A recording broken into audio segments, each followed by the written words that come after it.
Welcome everybody to the evening meeting of the Sacramento Regional Transit Board. Madam Clerk, do we need to redo quorum or are we still good from the last? We need to redo quorum, All right, please. Madam Clerk, please call the roll. Director Budge? Yes. Director Hansen? Here. Director Harris? Here. Director Howell? Here. Director Hume? Here. Director Jennings? Here. Director Miller? Present. Director Natoli? Here. Director Butcher? Yeah, you. And Director Cerna and Chair Kennedy are marked as being absent, and we have a quorum with 100 votes. This meeting of the Sacramento Regional Transit District will be cablecast without interruption on Metro Cable 14, the local government affairs channel. Tonight's meeting will air on December 11th at 6 p.m. and replayed on December 15th at 2 p.m. And we will be webcast at www.sacmetrocable.tv. It is also closed captioned. Members of the audience wishing to address the board should fill out a speaker card located at the rear of the room and provide it to me or Adam. Please speak into the microphone and state your name for the record. We would appreciate everyone turning off their cell phones, please. Thank you. Thank you, Madam Clerk. Supervisor Frost, would you like to lead us in the Pledge of Allegiance? All right, all rise. Pledge allegiance to the flag of the United States of America and to the republic for which it stands, one nation, under God, indivisible, with liberty and justice for all. Thank you, everyone. Madam Clerk, first item. First item is the consent calendar, items 2.1 through 2.11, and I do not have any speakers for those items. All right. Do any board members wish to comment on an item? No? Yeah, I have two questions. Okay.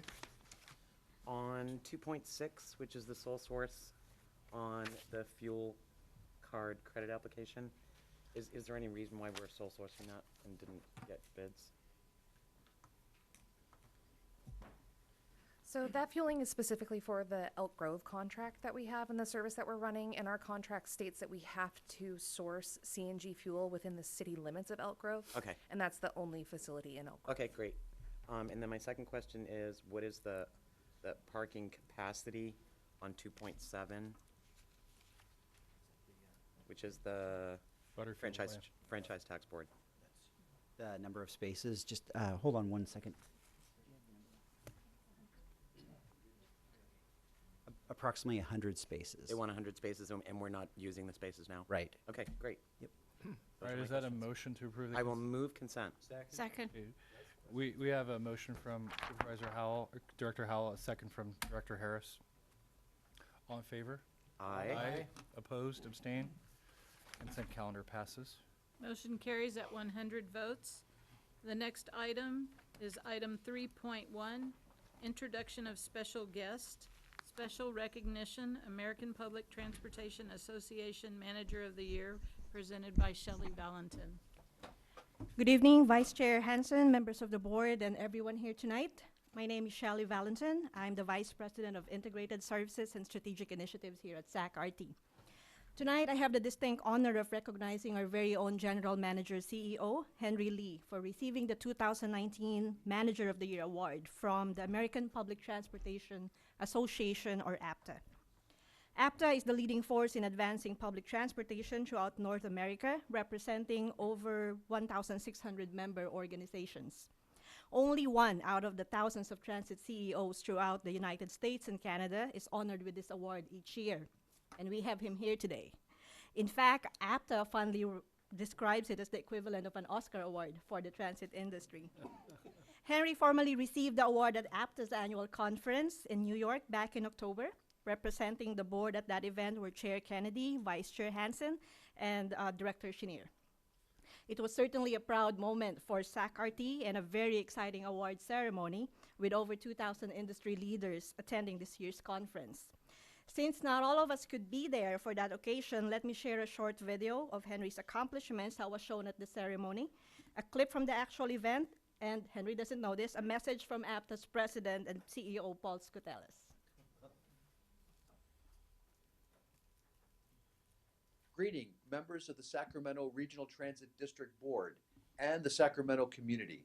I'm Paul Skoutelis, President and CEO of the American Public Transportation Association, known as APTA, and I wanted to personally congratulate Henry Lee on being named the 2019 Outstanding Public Transportation Manager of the Year. The APTA Awards Committee selected Henry because of his extraordinary leadership. Sacramento RT has seen a historic turnaround in just 3 years. Henry came prepared to make tough decisions, to mend broken relationships, and to refocus on customers. I look forward to seeing him continue to excel in all he will do for the Sacramento region and for our transit industry. Congratulations, Henry. This award is given to an APTA public transportation manager who's made outstanding contributions to the public transportation industry. And presenting the award is Jeannie Craig.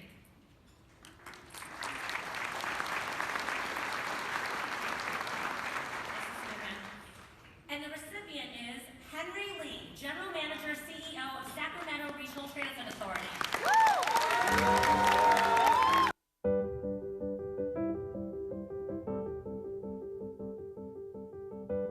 Sacramento Regional Transit District CEO Henry Lee is a visionary leader with a proven track record of strategic innovation. His 20 years of leadership includes service at transit agencies in San Francisco, Atlanta, and Jacksonville. Over the last 3 years, SacRT has seen a historic transformation with a priority on customers first and business optimization, while emphasizing strong transparency and accountability. Henry made it clear that safety and security are SacRT's top priority. As a result, SacRT was honored with the National TSA Gold Standard Award for System Security. Under Henry's leadership, SacRT decreased fares, significantly improved service delivery, reimagined the entire bus network, launched a highly successful microtransit, reunited the region by annexing small transit systems into SacRT, and reversed the ridership decline trend, all while building up reserves. Henry's work has only just begun. He's looking to the future to accelerate SacRT's transformation in providing a world-class regional mobility network. Congratulations, Henry.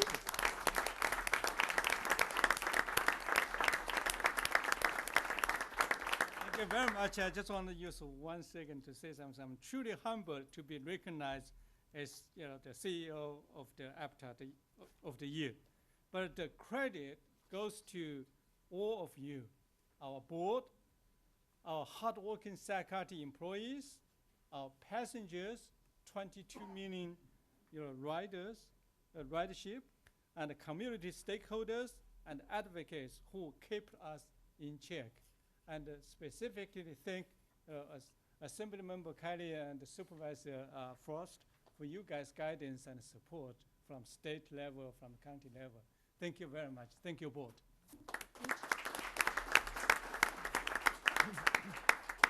That concludes my presentation. May we please have a quick photo with the board members and Henry holding this glass Before we award? do that, Okay. I know I got to celebrate Henry with him getting the award. It was a magical morning. It was actually very early, especially West Coast time for those of us who flew in for it.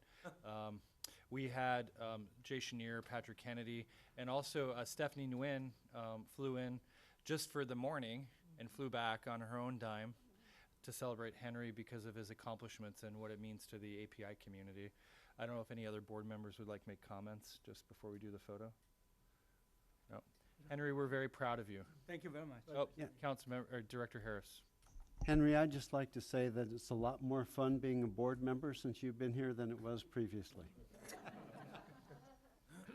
Thank you, Director Harris. Anyone else? Going once, going And just would note that we have a lapel pin that has Henry Lee emblazoned on it as well, so we got to recognize good memory and share with you, Henry. Yep. Thank you. All right, let's do a quick photo.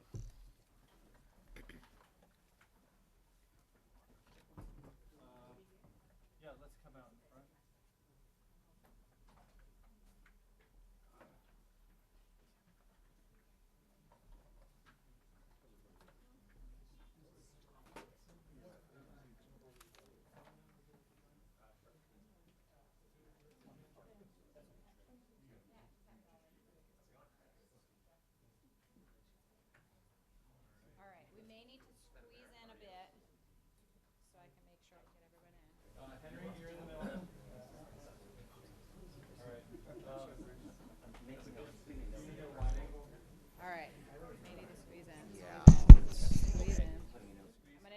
squeeze in a bit more. So I don't have a lot of ceiling. Thanks, Paul. Could we do 2 layers? I'm trying not to get the rest of this stuff in the shot. Anyone else not see it? Okay, right here. Big smiles right here. 1, 2, 3. One more. And hold, hold, hold. 'Cause I have another phone. Okay, right here. 1, 2, 3. One more, just in case. Beautiful.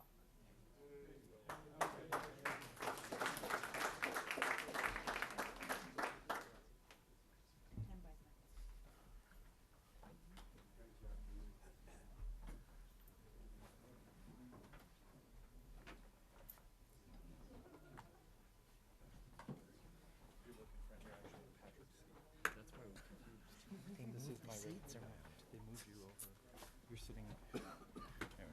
All right, thank you and congratulations, Henry. Madam Clerk, next item. Item 3.2, special presentation, certificates of recognition for the Green Energy Program. And we have Assembly Member Kylie and Supervisor Susan Frost to make their presentations. Welcome, Assemblyman and Supervisor. Do you want to step to the podium, please? Do we have staff who's going to also present? No? No. Okay, welcome. Hello. Don't be shy. Okay. Great to be here tonight. I want to congratulate the entire board on this very well-deserved recognition. I'm someone who's very grateful for SAC-RT. I've used it personally quite a bit. When I was growing up, I'd work jobs in the city and high school and college and would rely on regional transit to get there and might not be able to do those jobs if it weren't for the service that you provide. And nowadays I have a lot of constituents who rely on it for the same purpose. And as our area continues to grow, you know, it's going to be even more important in order to accommodate the people that we'll be bringing into the region. And, you know, it's great to see, as we've obviously had huge changes in the worlds of transportation and energy in recent years, that SAC-RT has not only adapted to those changes, but has embraced them in order to better fulfill its mission of providing safe and reliable and fiscally responsible transit throughout the Sacramento region. And I know that in the years ahead, we're going to continue to see huge transformations in these areas. And so I have every confidence from what we've seen from the board here and the leadership in your ability to pave the way for that future in order to serve more folks in our region. So on behalf of the California State Assembly, I just wanted to provide this recognition specifically for the Green Energy Program, which is a great example of the innovation that continues to drive SAC-RT. Congratulations. Thank you so much, Assemblyman. You're welcome. And just so you know, if you're working those jobs now, you'd be riding for free because youth ride for free now on regional train. Thank you for being a great He's older than he looks. I don't know. He could pass, I think. Supervisor Frost. Good evening, Chair Hansen and board members and Henry. I'm delighted to be here. I want to thank you for allowing me to come and recognize you and thank you for your work. I'm also here to recognize Henry and this board for the Green Energy Award that was awarded by the Folsom Chamber of Commerce, Greater Folsom Partnership. But mostly I want to thank you for listening. Henry, since you came, you have worked very hard to have an open ear to those of us who are in the outlying areas of the county. And I want to acknowledge that we all very much appreciate your innovative thinking and your innovative solutions that have meant a great deal to my constituents and made a difference in many people's lives. There are some people in my district who actually are having challenges financially because now they love that smart ride so much. It opens up a whole new world, and I think some of the board members know what I'm talking about. They're just so excited that they can go places that they were never able to go before. And so for those members, constituents who use public transit, It's greatly appreciated. And I also wanted to acknowledge that I'm amazed at all the awards that Regional Transit has received over the past year. I think I have a list of them here.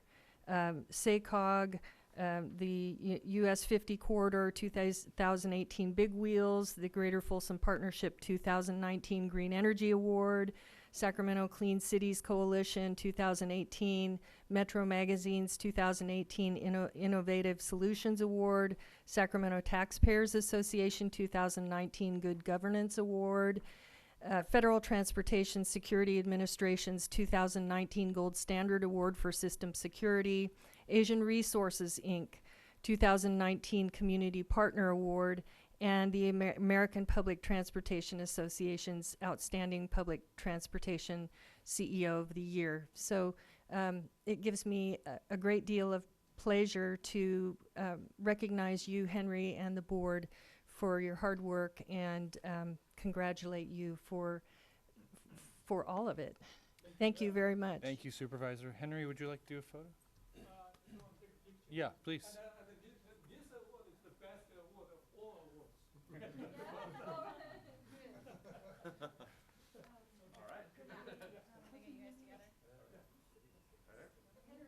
No, I'm You in the middle. Yeah. There you go. All right. Hold this one this way. There you go. Perfect. Okay. Right here. 1, 2, 3. I'm going to do one more. 1, 2, 3. Perfect. Thank you. Thank you so much. Thanks for everything you do.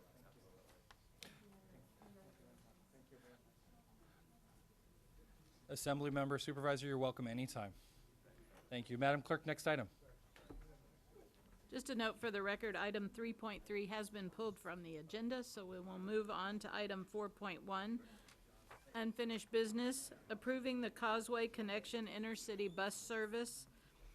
You have 4 actions in front of you. Resolution approving a Title VI service and fair equity analysis, and resolution conditionally adopting service changes to establish a new Causeway Connection bus service to the UC Davis Medical Center, and resolution delegating authority to the GMCEO to approve a memorandum of understanding between the Sacramento Regional Transit District, the Yolo County Transportation District, and the University of California, Davis for operation of the Causeway Connection, and resolution conditionally recognizing the University of California, Davis undergraduate student ID card as fare equivalent for the Causeway Connection.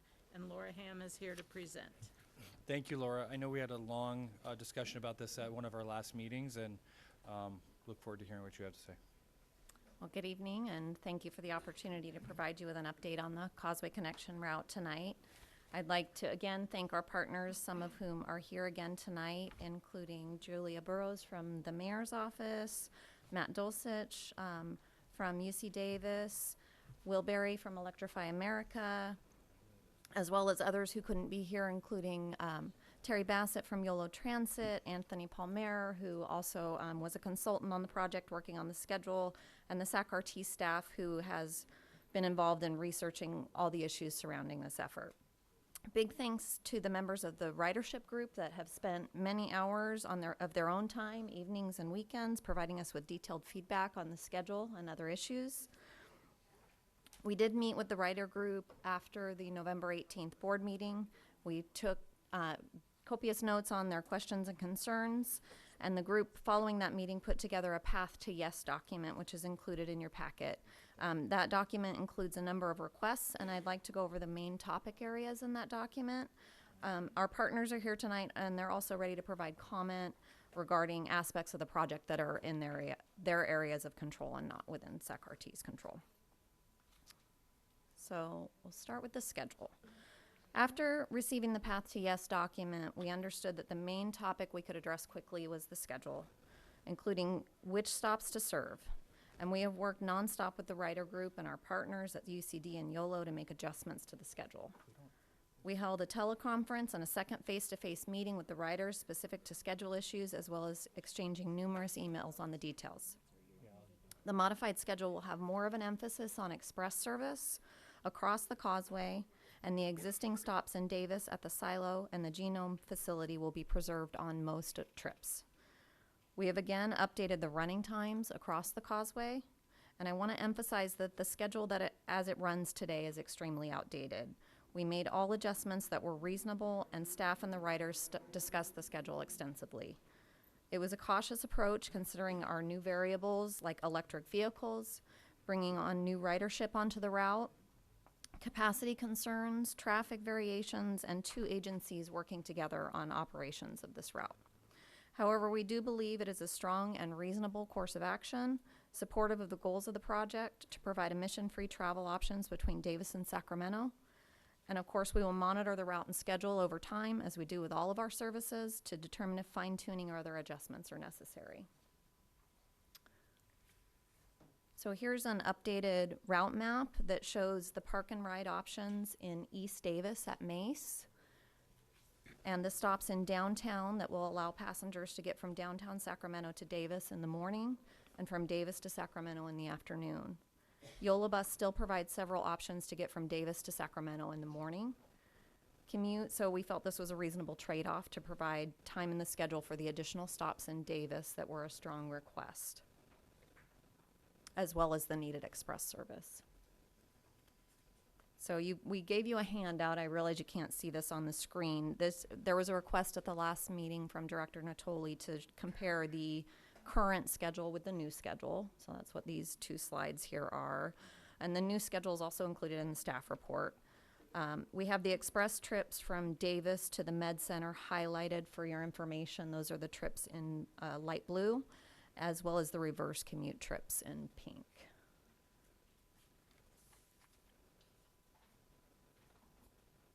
Any questions on schedule before I Let's move just finish on? the presentation and Okay, we'll come back okay. for any board questions. So fares was another topic area of concern. The fares for UC Davis grad students and employees were addressed after the last meeting, and we believe this was one of the major concerns of the rider group in order to keep the service affordable. Through UC Davis fare programs, we understand that all employees and grad students will receive a discounted fare as they do today, and undergraduate students will ride for free with their student fee program. So this chart describes how the employees and grad students will now be receiving the same $45 monthly pass as they do today versus the $65 and $100 monthly pass that was in the last proposal. In their most recent letter, the rider group mentioned the current free rides for patients traveling to medical appointments. As you well know, SAC-RT transports patients to medical appointments throughout our system on both fixed route and paratransit services. We do offer a 50% discount right now to seniors and passengers with disabilities, so that's $1.25 for a single ride and $3.50 for a day pass. That would be available to eligible riders. We may not be in a fiscal position to offer free rides to medical appointments system-wide, but we do offer various options to entities that would like to subsidize fares, such as purchasing single ride tickets in bulk and so forth. I wanted to point out that the fare discounts are being provided by the university and wouldn't require a change to SAC-RT fare policy except for the types of UCD fares that we would honor on our system. We're working on interagency fare agreements, and the memorandum of understanding business points are also included in the staff report. Seatbelts. On the topic of seatbelts, which we discuss in detail in the staff report, retrofitting the vehicles to add seatbelts would require significant re-engineering of the vehicles, as the current seats cannot simply have seatbelts added. New, larger seats would need to be installed at mounting points, which would require the battery compartments to be revisited, and other issues such as vehicle weight would need to be considered. We're at the point of receiving delivery of these vehicles, and they're considered complete at this time, and therefore Electrify America has very reasonably stated that they will not fund this retrofit. In addition, it would cause significant delay to the project implementation, and it's not feasible to redesign the current fleet. At the end of the 3-year period of the MOU, we do believe that additional options for zero-emission over-the-road coaches will be available to us. A larger over-the-road coach is the type of bus used on the service today and would typically be equipped with the larger seats and seat belts that are being used today. As our commuter-type service offering expands and more funding becomes available for zero-emission vehicles, SACRT will pursue purchasing of the larger vehicle type for various services, and we could potentially swap these vehicles for a different service at that time. We wish we could offer something more definitive at this time, but staff did conduct extensive research with the manufacturer regarding the potential for a retrofit. Thank you to Proterra and Electrify America for spending so much staff time considering the issue for the riders. I should also mention that our legal and risk departments investigated regulations, risk factors, and other considerations regarding the use of seatbelts in transit buses, and we're fully compliant with all laws and regulations pertaining to seatbelts for public transit service. Bike racks. We provided extensive discussion regarding bicycle storage in the staff report. And like seatbelts, there was considerable staff time dedicated to the possibility of adding bike racks to the vehicles. In addition to the safety and logistical concerns identified in the staff report, we learned after staff report publication that the design of the vehicle, the composite frame and body of the vehicle will not support a rear bike rack.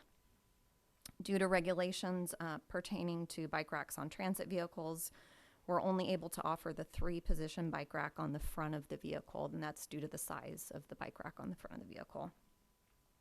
We have learned that the Med Center will be installing a new 40-bike storage area available to those that want to use it at the transit stop at the Med Center. And we've also made schedule modifications that will help mitigate the bike issue with 3 buses per hour in the peak, as well as making the schedule less reliant on biking the last mile in Davis. We hope that shareable mobility like jump bike and scooter will afford options to the riders as well. So next steps. As I mentioned, the key terms in the MOU are included in the staff report. UC Davis met with the riders last week regarding ongoing input after the publication of the staff report. The route will be monitored through automated passenger counters on the SACRT vehicles, and ridership data will be available on a quarterly basis. We're willing to work with UCD on any process that they would like to establish for coordinated monitoring, and we'll have data available to support that process going forward.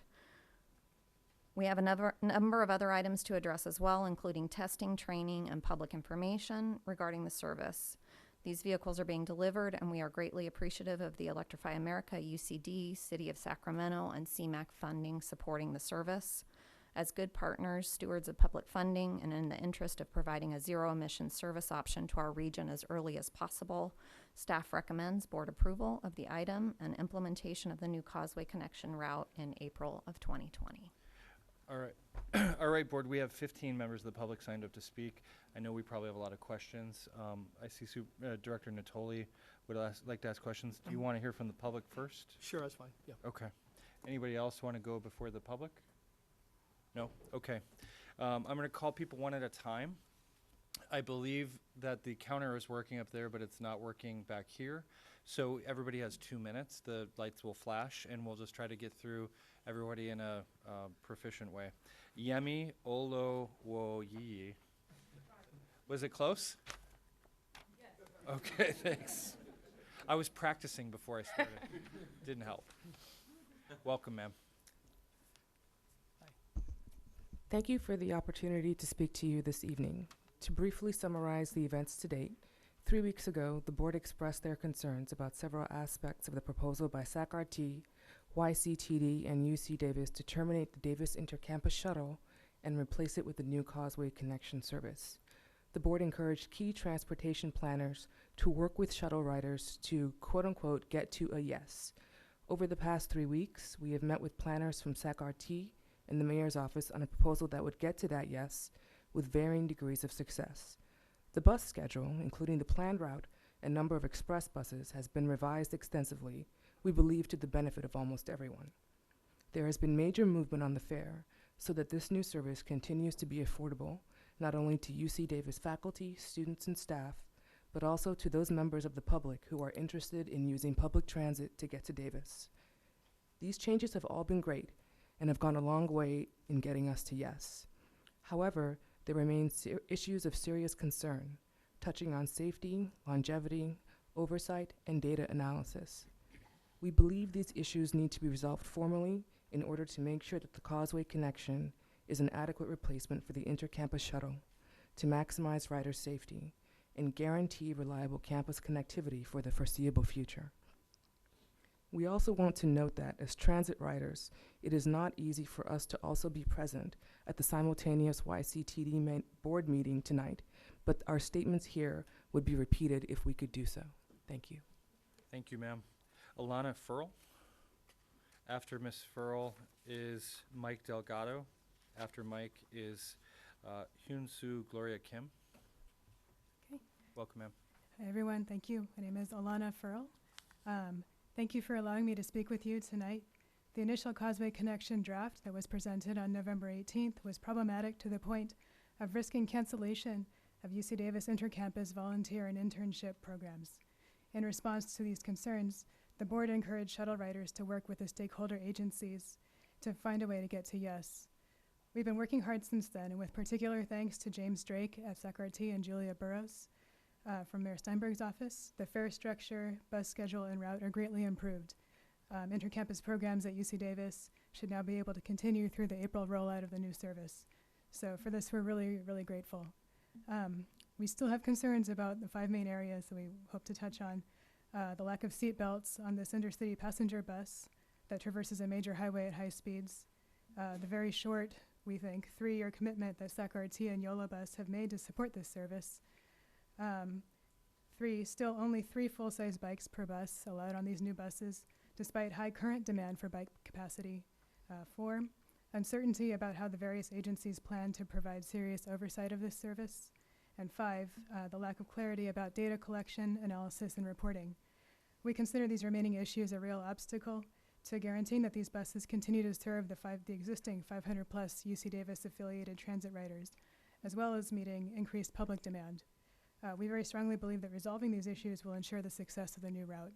So thank you. Thank you, ma'am. Mike Delgado.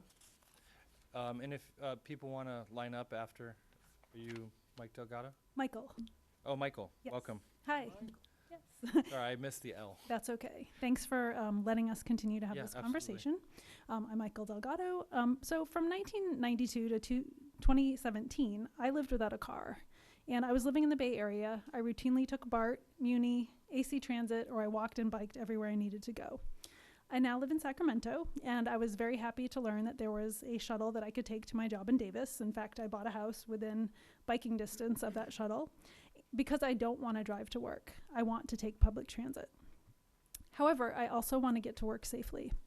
I really appreciate the efforts that have been made to meet our requests and, on fares, scheduling, the bus route, but I am still concerned about the fact that our requests for seatbelts are not being met. Sacramento ranks 5th in the list of nation's worst drivers, and in 2017 we're actually ranked at the worst. Data on traffic collisions on the Causeway suggests that there's an average of about 200 accidents, or collisions, I guess is a better term for it, on the Causeway every year. And there's a movement to provide seatbelts for all vehicles on the roads, and that's, they're for obvious reasons. SB 20 was a step in the right direction. Even if it does not apply to these buses, it's still, I think, a movement. And data suggesting that buses are safe and may not need seatbelts are typically based on vehicles with high-sided, padded, exclusively forward-facing seats, like in school buses.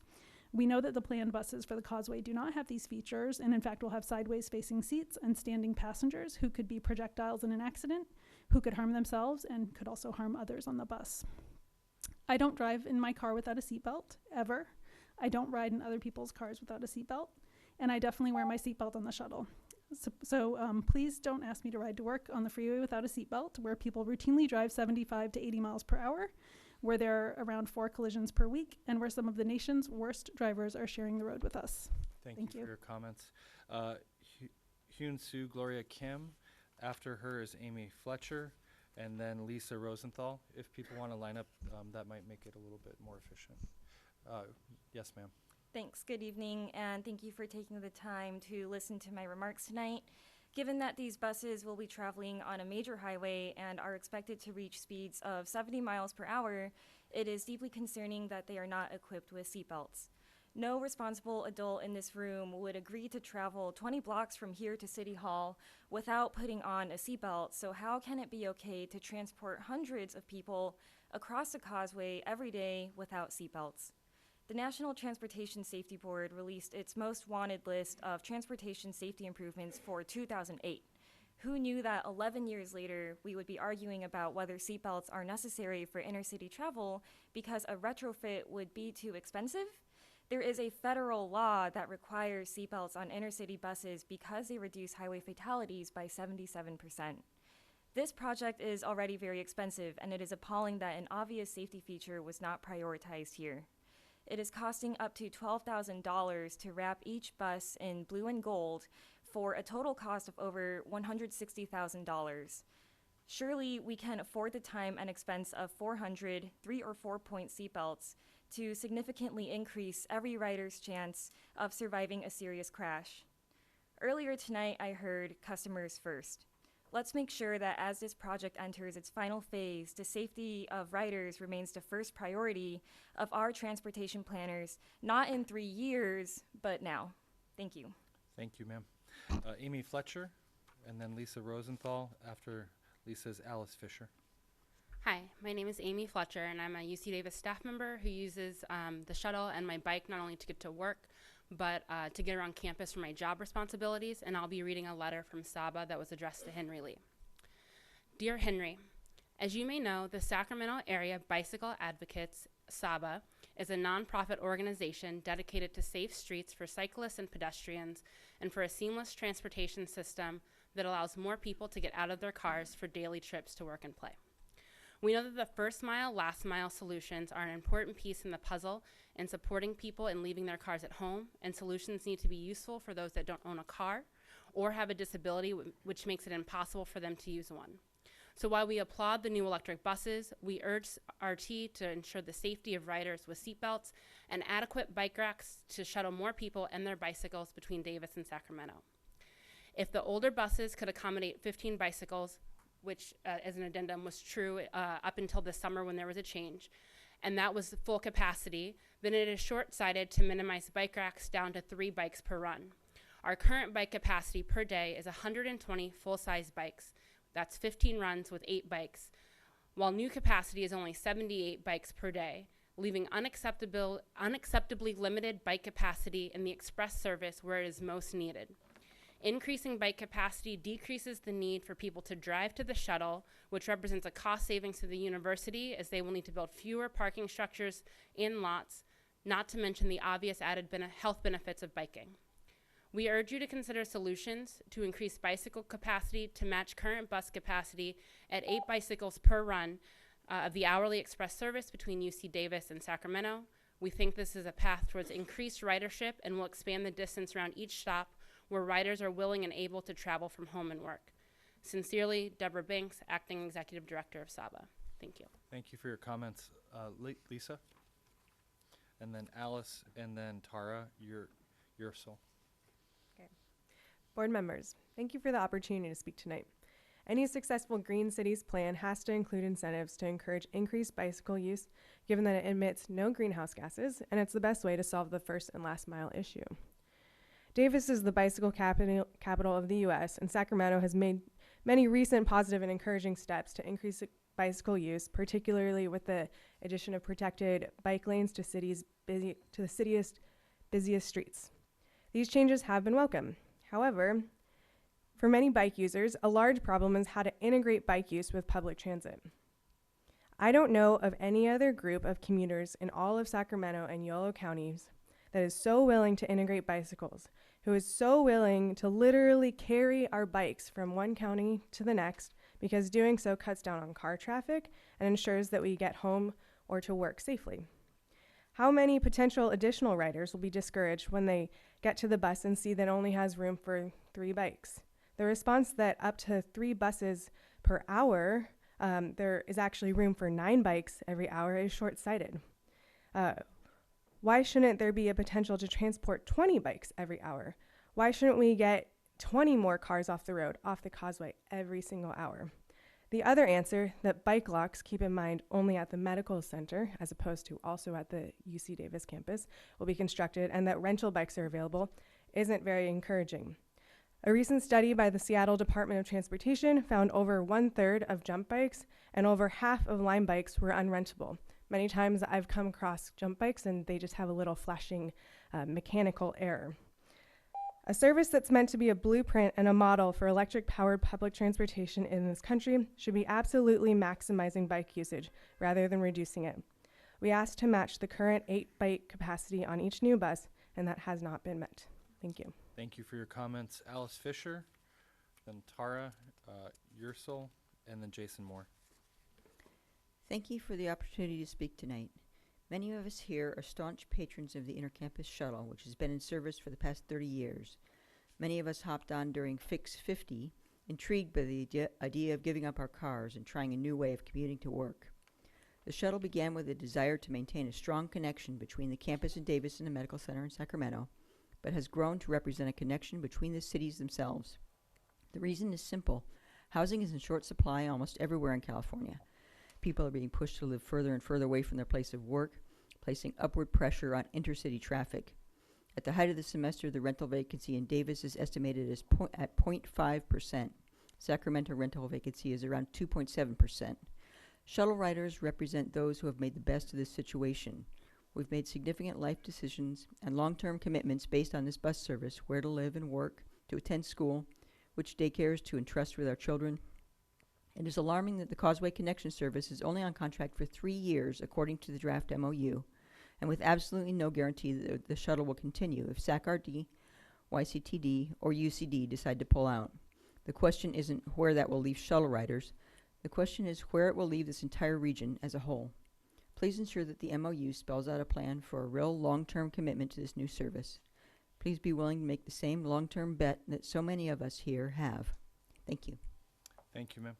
Tara, then Jason, and then I can't get the sheets apart. Rose Cabral. Thank you, Tara. Board members, thank you for the chance to speak.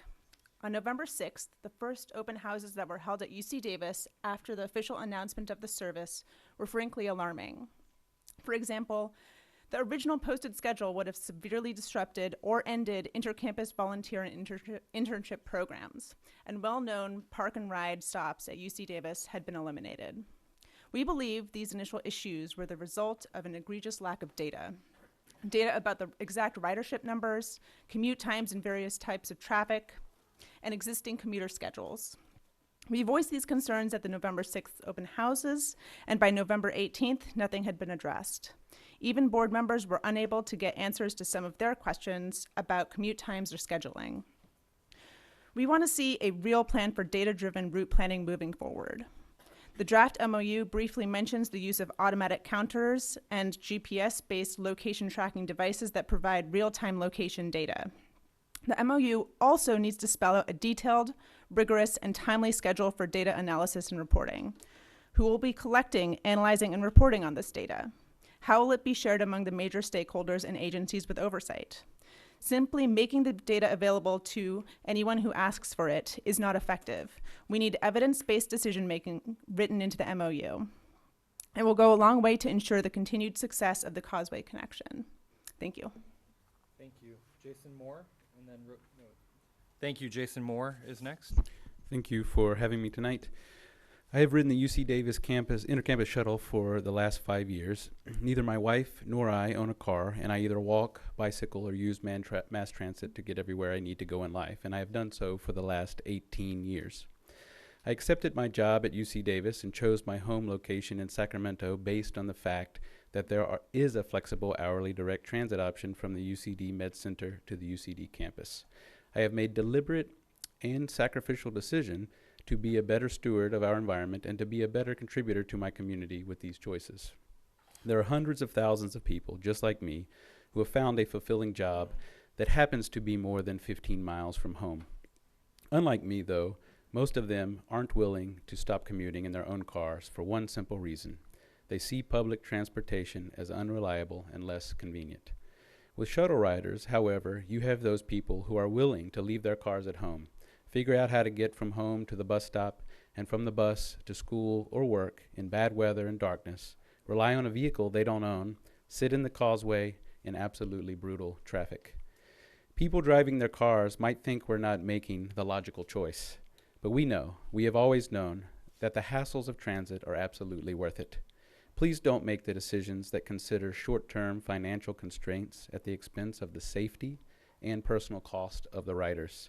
Please strongly consider changes that we have asked for with respect to seatbelts, bike racks, effective data gathering, and a long-term plan for this service.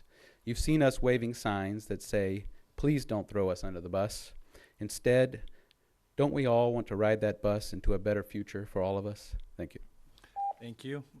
Rose Cabral, then Mike Barnbaum, and Matt Dulcich.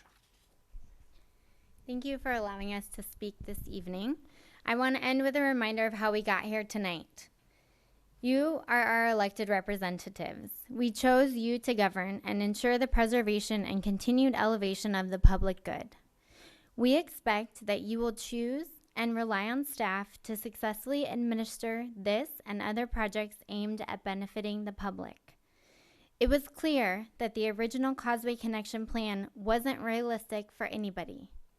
Not for the members of the public interested in traveling between Sacramento and Davis, not for UC Davis students who rely on the shuttle to get to work, study, and internships, and not for the regular commuters who have relied on the current shuttle for 30 years. Wouldn't it have been easier to include them in the process from the start? And now, even though you are ahead of the originally proposed September 2020 rollout date, there seems to be a rush to approve an incomplete plan. We have clearly identified the areas where the Causeway Connection has met riders' needs, as well as those areas that need work. We ask that you take our concerns seriously and continue working to address them so that this service can be safe, efficient, and effective. Attention to these details will ensure that the Causeway Connection can be a successful model of innovative transportation for others to aspire to. Thank you. Thank you for your comments. Mike Barnbaum, and then Matt Dulcich, then Helen O'Connell. Thank you, Vice Chair Hansen, members of the board, staff, and members of the public at home and in the audience. My name is Mike Barnbaum, and after carefully reviewing what happened here in the room on November 18th, the staff report that came out last week and coming into tonight, Mr. Vice President, I'm prepared to make a motion to adopt the 4 resolutions in the issue paper, maintain a stakeholders group that will continue to monitor and point out what's right and what's wrong about the service as it starts on Monday, April 6th, 2020. Name the Route 138, the Causeway Connection, and make a comment here on one part of the issue paper, which reads, in the long run, the parties may want to consider elimination of one or more of the Davis stops to allow for more stops in downtown Sacramento. But for the initial launch, staff believes that maintaining greater similarity to the existing shuttle is a prudent strategy to maximize ridership retention and customer satisfaction, while still allowing some opportunities for growth. That makes perfect sense. One of the considerations perhaps the stakeholders group could consider in the long run is an invitation to John Lucas to the stakeholders group, the executive director of UTAPS at CSUS, and consider the downtown location at 304 S Street with potential expansion to 6000 J Street. Because remember, you can't have Causeway unless you really think of the Causeway Classic. And that involves both the UC and the CSU at the table. Thank you, Mike. Thank you. Thank you for your comments. Matt? After Matt is Helen, and then Will Beers. Good evening to the entire board. Thank you for this opportunity. My name is Matt Dulcich. I'd like to share a few comments. On behalf of UC Davis, we are very excited about this agenda item and the launch of the new Causeway Connection service. We believe that this collaboration is a great example of public agencies working together to build efficient partnerships, and this effort that has emerged to replace and improve on the existing UC Davis chartered service started with these principles of increasing the frequency, attracting more riders, and finding additional partners. I believe we have achieved those goals due to the collaboration and assistance from your staff and from all of the regional partners. From the rider outreach efforts in October and November, totaling more than 14 hours of input and direct conversations, and then extended conversations continuing even through last week, we believe that the proposed service will be very successful. We strongly believe and support in moving forward at this time. We are continuing within UC Davis to explore UC Davis options at both of the campuses to improve mobility so that riders using the new service have additional shuttle options and benefits to reach their destinations. As presented tonight, the new Causeway Connection partnership will create that high-frequency service connecting major employment centers within our region with a great new transit service. Thank you for this opportunity, and I'm available for any questions. Thank you for your comments. Helen O'Connell. Helen, we have a microphone for you. Hello, my name is Helen O'Connell, and I'm in support of the students' need for safety and the amount of bicycles availability. They've done this for 30 years. I think they know what they need to be able to function. I think if you put this off a few months until the end of June, when their semester is over, it would be a smoother transition, and they might be able to figure out how to make this transition even better than it would be if you did it in April. Thank you. Thank you, Helen. Will Barry. Your handwriting had a little... Beers for later. Beers for later, okay. Apologies for that. No worries. Go ahead. Good evening, board members, and thank you for the opportunity to speak before you today. My name is Will Barry, and I'm the manager of the Electrify America Green City program. Electrify America tonight urges support for approval of the Causeway Connection intercity bus service. This service is an essential pillar for the overall Green City program, which is bringing over $40 million in zero-emission vehicle and technology investments to the Sacramento region. Other Green City investment pillars include 2 separate all-electric vehicle car share services, 13 ultra-fast DC fast charging stations with 58 dispensers, 3 green power battery electric shuttles for the Franklin Boulevard Smart Ride system, and then the item before us right now, 4.1, 12 battery electric Proterra buses, along with the acquisition, permitting, and installation of the DC fast charge infrastructure to support that. In total, in the infrastructure, there'll be 3 350 kilowatt chargers for Sacramento Regional Transit, 3 350 kilowatt chargers as well for YOLO, plus 1 150 kilowatt charger, both at UC Davis Medical Center, as well as one at UC Davis campus. In terms of process, the Causeway Connection service was selected via a public RFP process in 2019. The proposal was awarded based on many public and stakeholder benefits that Electrify America is very excited to see come to life in the months ahead. Some of those, I'm already out of time, some of those benefits include the removal of emissions for the current private chartered bus service at 168 kilograms of NOx emissions per year, and this helps contribute to Mayor Steinberg's 2040 climate plan. It also provides an increase in route frequency as stated. It provides a new, service better connecting the Thank you cities for your comments. Your time is up. Thank you very much. Yep. Appreciate it. Sarah Kerber, and then our last speaker will be Julia Burrows. Welcome, Sarah. Sarah Kerber with the Sacramento Transit Riders Union. This is not the first time that we find ourselves here in recent history because of poor vehicle design that has been purchased by our regional transit district. This should be a learning moment for staff and the board to make sure that vehicle design is reviewed in a meaningful way by the public prior to purchase. We have a lot of vehicles that are coming through SMART, through our low floor vehicle redesign, through making our fleet entirely electric. All of these vehicles should be reviewed by the MAC, by the public, by the board to make sure that they meet our needs going forward. We encourage you to continue the processes that you've put in place of doing robust public engagement and encourage partners that you engage with on projects to also do the same. We believe that making sure that meaningful review by the public and by using the MAC to review vehicles prior to purchase will improve vehicle purchase in the future. Thank you. Thank you for your comments. Our last speaker is Julia Burrows. Good evening, Vice Chair Hansen and SAC-RT board members. 3 points tonight. The first is I want to express our gratitude to the Writers Coalition and to making themselves available. All of the comments that all of you gave are a tribute to UC Davis and the great institution that we have in this region. This is a better proposal than was before you in November. And so many, many thanks to them. Also, notes of gratitude to the SAC-RT staff and the YOLO bus staff. They literally worked over Thanksgiving weekend to make sure that this item came back tonight.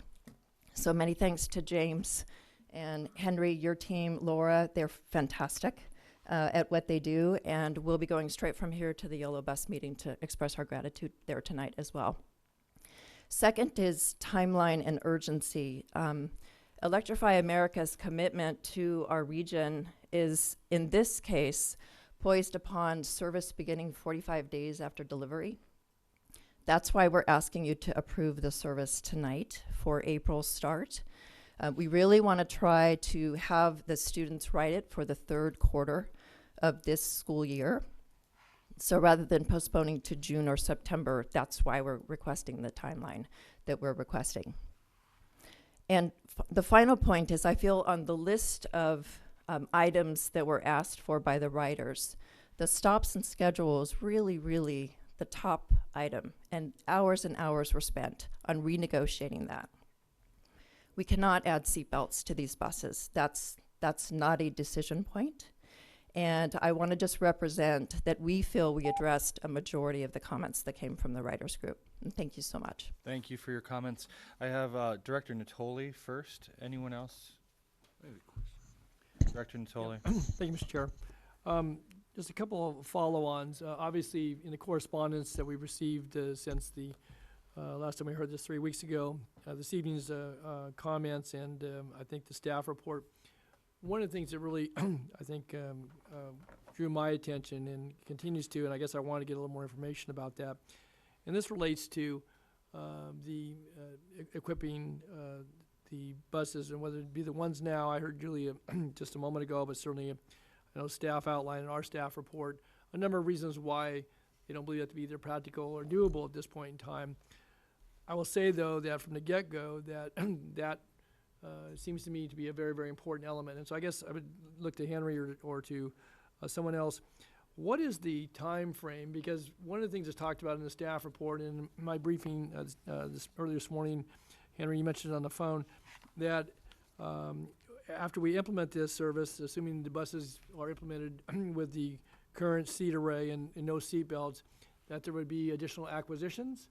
I don't know what the life cycle is for these buses, but I guess if we're looking at this, I wanted to know, is that 3 years out? Is that a year out when you begin to introduce those into the fleet? What is the time schedule? Again, you have brand new buses that we're pushing to, because of the agreement to put into service with this proposed Causeway Connector.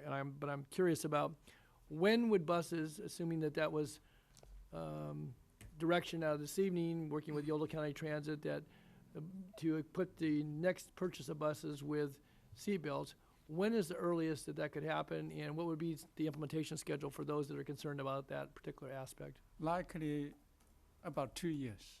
Okay. That's just the plan. Okay. Yeah.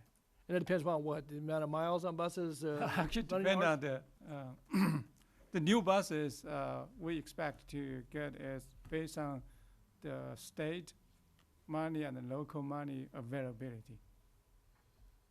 because we need to replace all the existing buses with the electric buses. And if everything goes as planned, we should have a fund from state and hopefully from local, to start to replace our existing buses with EVs. So what you're saying is that it would be dependent upon, obviously, other funding sources beyond the grant that has funded this or the settlement, but that in order to have buses that were equipped with seatbelts, it would come out of another purchase, and then you could displace these buses, use them elsewhere. We hope in the we can system? swap. Yeah, if Swap we, out. Yeah, in next 2 years, if we can buy the new buses, we will definitely the first order of the buses to have the seat belts, then to replace the existing buses, the buses for the Causeway, and we have to work with EAs, to say, if you guys can allow us to do that. But I hope you guys will be flexible at that time. So this is some thought in our mind for a while to address this issue. So in the work that we've done, both, and again, kudos to all those who have worked on this, and they've all been mentioned this evening, and again, including the getting DS representatives from the riders, then is that a commitment in the agreement? I don't see that's not an actionable item tonight. Obviously, we don't have the money to purchase those buses, but who is then going to be responsible for implementing that? Because again, we own 6 buses. Yolo County Transit District will have 6 buses. How are we going to assure, again, I take your word for it and so forth, but that would be the first order of business, is that any new money for electric buses coming to this district would be for those that could be swapped out for this service. Yes, that's the plan. And where is that committed to is that in the resolution this evening? Not here, but that's what from staff's proposal to the board, and hopefully if the funding will be available, whenever that will be available, we will immediately put that plan together for board to approve. So, but right now, I really cannot say when and okay, how. I get but that. 2 years would be a reasonable time frame. Henry, you've answered my question there. I guess I think that from the standpoint of putting into words what has been expressed in good faith amongst those who've been negotiating this now very intensely for the last 3 weeks, I think it would serve everyone well if that were the understanding and recognizing that that's a qualified commitment in the sense that you have the money and you have to know you're going to purchase new buses, but that would be not only the intent as you stated it, and again, I trust what people are saying. I just think it's important from the standpoint of the discussions that have taken place. And I guess I'll reference that, I would like to make this comment because I don't know all the particulars as to why there was this late engagement with those that are the current users and riders of the service. But it would seem to me that if folks had been able to engage earlier on about the time when people were talking about buses and working under the Electrify America grant program, that this issue in particular, again, it's not discounting any good work here or and I'm not assigning any ill intent, but this particular issue could have been addressed at that time. But again, by the time this got to us 3 weeks ago, and by the time riders were aware of it maybe 6 or 8 weeks ago, buses are on order, they're ready for delivery, and now we're in this period of time, and I get it, in 45 days, once they arrive, we got to put them into service. And so, again, I'm not trying to be critical here, but in my view, part of the lesson learned here is early engagement, particularly if you're going to make it, and maybe this is unique in that you don't have this circumstance very often where you're displacing a coach service with a more traditional transit bus. But I think safety is a preeminent consideration for everybody, whether it's this board, for you, for the riders, for the operators, and for the university and others. And it would seem to me that this issue could very well have been addressed. It may have resulted in, having to deal with money in order to accommodate that. But it's difficult for me to discount a safety concern of this nature. I think that with a commitment, though, that these would be replaced and or swapped out with another purchase of buses. I mean, that goes a long ways, and that's why I'd like to see that somehow incorporated into the discussion, this evening, but also into the resolutions that we have before us this evening. Thank you for your constructive criticism, and we, believe it or not, and we, staff. I wasn't meaning to be critical. I just, I'm just I mean, talking about my thoughts on this. So. We deserve that. I mean, because we did not. In the last 2 months, we staff, had many meetings, doing some, soul searching why we did not, think about that in the past. And we take the responsibility, we take the blame, this is a great lesson, for us to learn.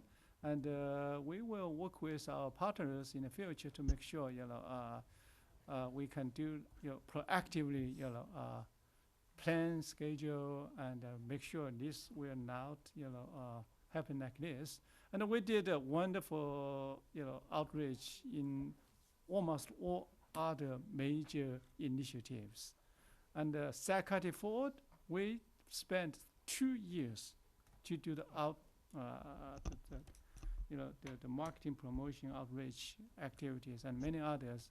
But this one, we will learn from this, and we will try to make up on this.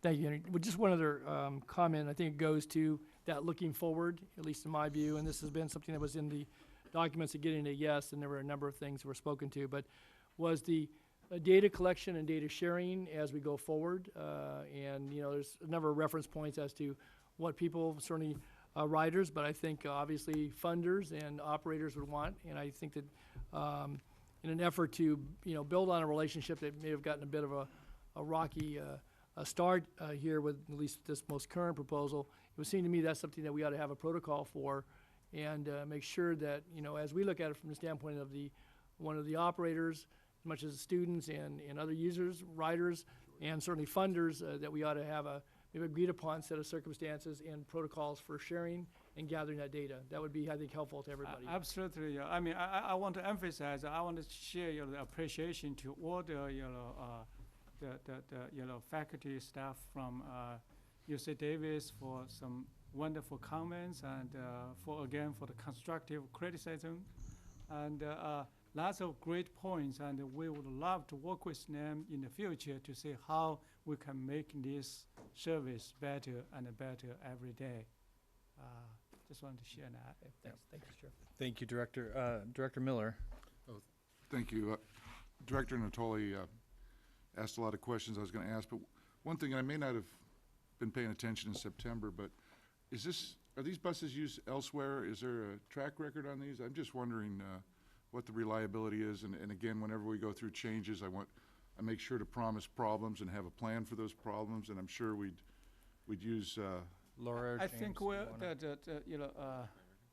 rep from EA, would be better to answer this question, because they're the ones who, is responsible for purchasing this vehicle. Sure. Proterra is a company that manufactured these buses here in California. They're in City of Industry. In terms of other regional transportation providers, they've been used for many municipalities throughout the state of California and nationwide. I'm sorry, I don't. If I had known that question was coming, I would have had that answer lined up for you. But I can assure you that a quick Google search will reveal that, in fact, these types of buses are being used in many municipalities. Very reliable? That's correct. I was just concerned, we get those consecutive 108-degree days, how the buses will perform, and sure. And with that in mind, just that we had a plan to send another bus out, maybe not electric, one of our regular fleet, if that should happen. But no, I was just curious if this was patent pending, serial number 1, or right. Multiple climates, hot and cold, throughout the United States and within the state of California. I'm excited to see how this goes. Great, thank you very much, sir. Any other directors who'd like to speak? We're still waiting. Director Hume, anyone else? Thank you, Chair. And I appreciate the comments from Director Natoli. I think they were very eloquent and spot on, and hopefully is a learning lesson going forward on how to maybe be a little more proactive on the front end to avoid some of this reaction that I think we have that's legitimate. And I would say this, that I think in the areas that we can change at this point, staff and the ridership created that pathway to yes and did a lot to make a better system. And so I appreciate all of the collaboration that happened amongst the different agencies. And I can also appreciate the justification for needing to launch this at the point that we're looking to do it in April, as opposed to waiting, given the window after delivery, as well as maybe using that third term as the test period, and then we can make the tweaks to have something that's even more solid come for the fall term. So I realize I was strongly in favor of my motion the last time we heard this, but I will come off of that and move staff's current recommendation. We have a motion from Director Hume, a second from Director Harris. Director Budge. Yeah,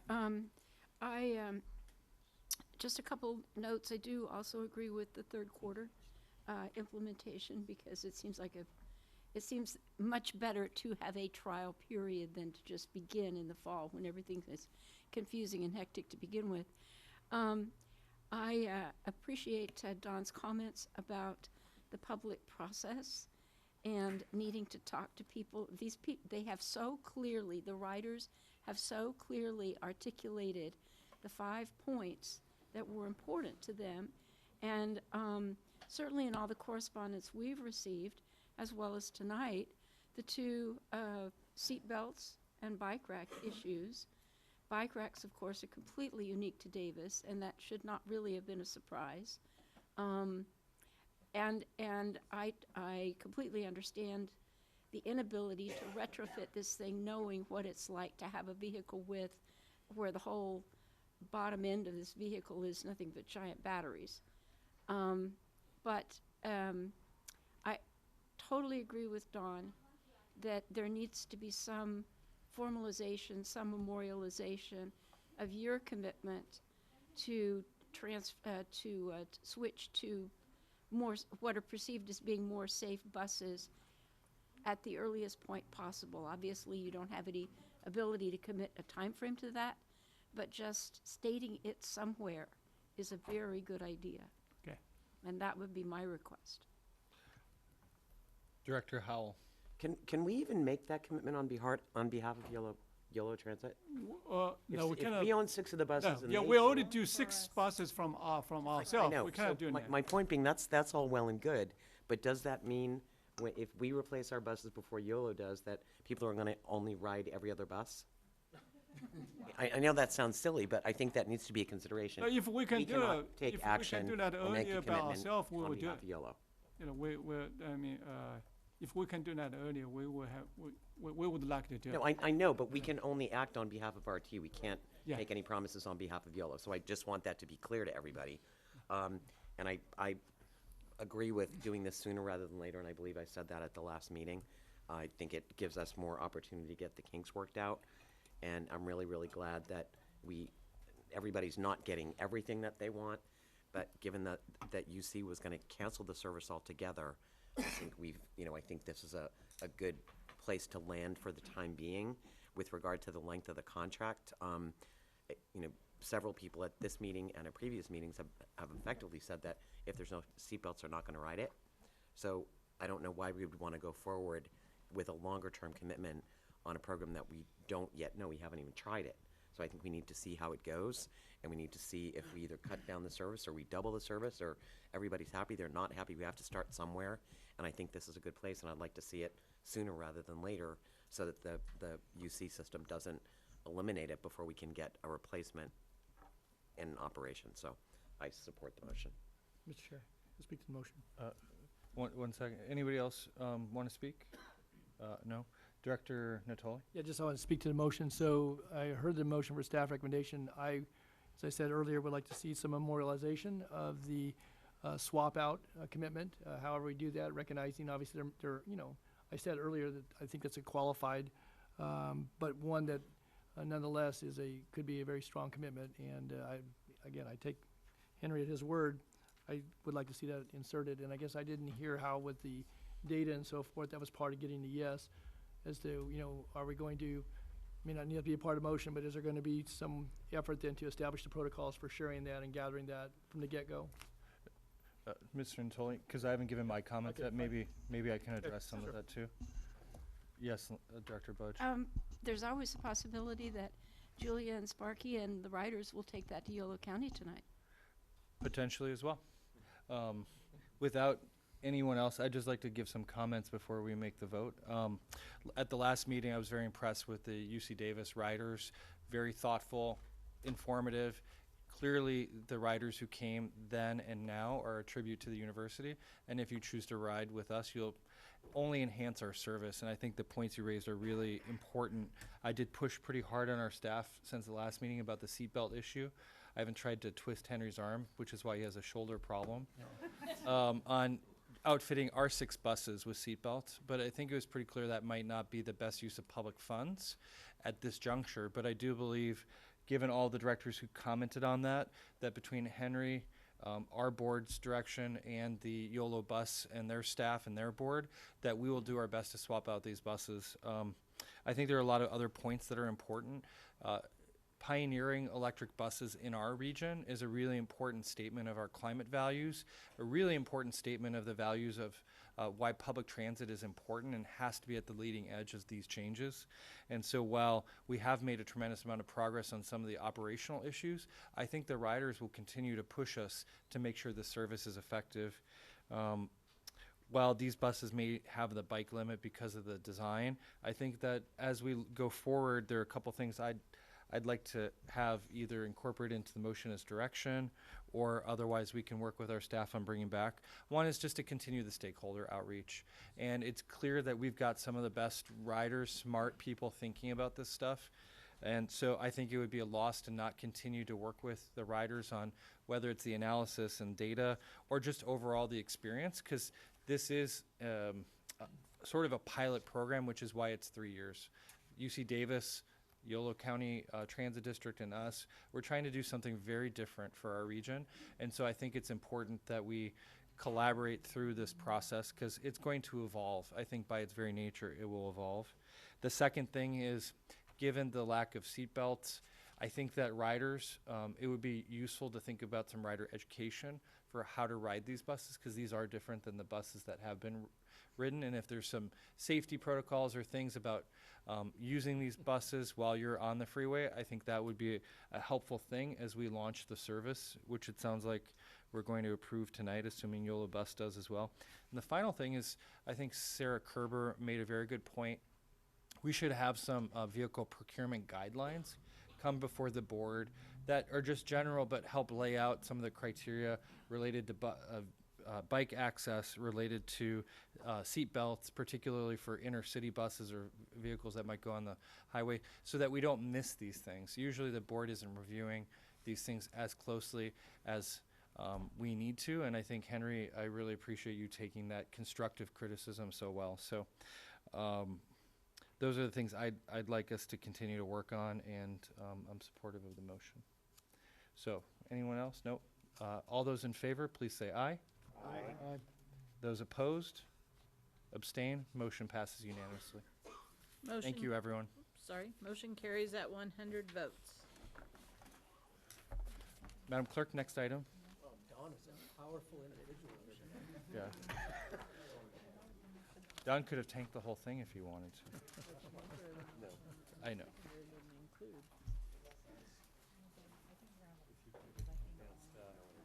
Okay, so the knowledge that Madam Clerk, will you call the next item, please? Certainly. No, I know. Item 5.1, hold a public hearing on the initial study proposed mitigated negative declaration for the Folsom Light Rail Modernization 15-minute service project presented by Laura Hamm. Good Thank you, evening Laura. again. Hi. I would like to present to you tonight the initial study and proposed mitigated negative declaration for the Folsom Light Rail Modernization Project. We have Rodney Young from AECOM here tonight to give you a brief presentation on the study. Thank you, Mr. Young. My pleasure. It's great to be here this evening. My name is Rod Jung. I'm with AECOM, and I had the honor of being the project manager on this particular project. With me tonight is Alan Boone, who led the engineering design effort. So What I'd like to do tonight is go over very quickly, if I can move this forward. Here we go. Nope.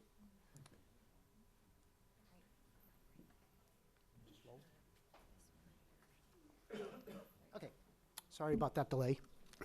So tonight's presentation really is going to cover a couple of agenda items. And the first thing I want to do is provide a really quick overview to the project. I think most of you are very familiar with it, and it's been something long, long desired. The second is to provide an overview, not so much for you, because I know you've been through this, but for the benefit of the public who may not be familiar with the California Environmental Quality Act and its process. And then the third part is really to provide the public with an opportunity to provide comments on the draft environmental document that was released on November 13th. We have till December 12th to receive comments on that document, and so that's how I'd like to begin.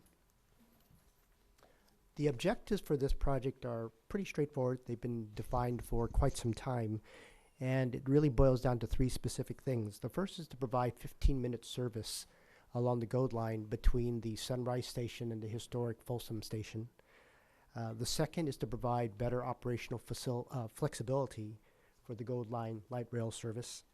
And then the third is to enable service to continue if perchance a light rail vehicle becomes disabled, and would like to be able to continue mainline service. In order to accomplish those particular objectives, there are several improvements that need to be made to the existing line. These improvements are basically focused on the segment between, as I said earlier, the Sunrise Station and the historic Folsom Station. The improvements include double track segments in 2 locations, adding new loading platforms at the 2 existing stations at Glen and Hazel, and the third important component would be to upgrade the signal system over that stretch. The next set of slides is really to provide some orientation and some sense of where these project improvements are proposed along the alignment. So this... I'm sorry, can we back up just a little bit? I have a question about the previous slide. Oh, Director sure. Howell, would you like to be recognized? Thank you. Yes. Please proceed. Okay, so Or should I call you Mayor Howell? The third bullet item says Yes. upgrade signal and circuitry system. Yes. And that the bullet item there appears to talk about efficient operation of the warning device and crossing gates, but I think it's important to understand that the other thing that will happen is that the signal lights in the roadway will also be changed out so that will allow free flow of traffic going east and west on Folsom Boulevard to proceed going east and west even if there's a train there, because right now that is not the case. Excellent point. Yes.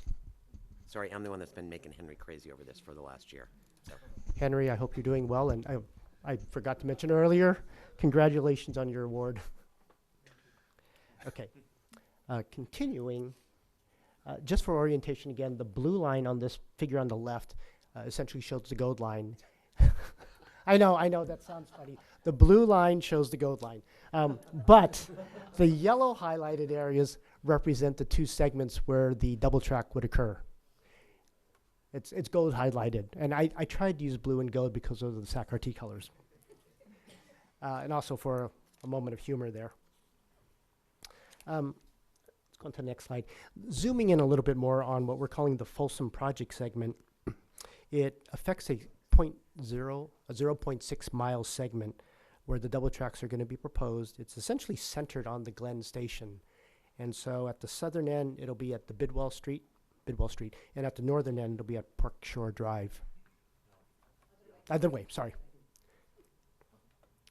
The Rancho Cordova project segment extends from the city limits of Rancho Cordova and extends into unincorporated Sacramento County. This segment is about 1.2 miles, and in addition to the double tracks and the station improvements, which will occur both at Glen and here at Hazel, this segment would also result in a shifting of the UP freight line in order to accommodate that second track for Sacramento light rail service. That relocation of the UP alignment, that freight track, will require a very, very small sliver of land, about 0.2 acres of the Aerojet property. That Aerojet property is about 80 acres. And then I did want to Is make... that parcel in the existing rail JPA easement? Placerville Transportation JPA? Okay. This is in addition to what's already included in the right-of-way. Okay.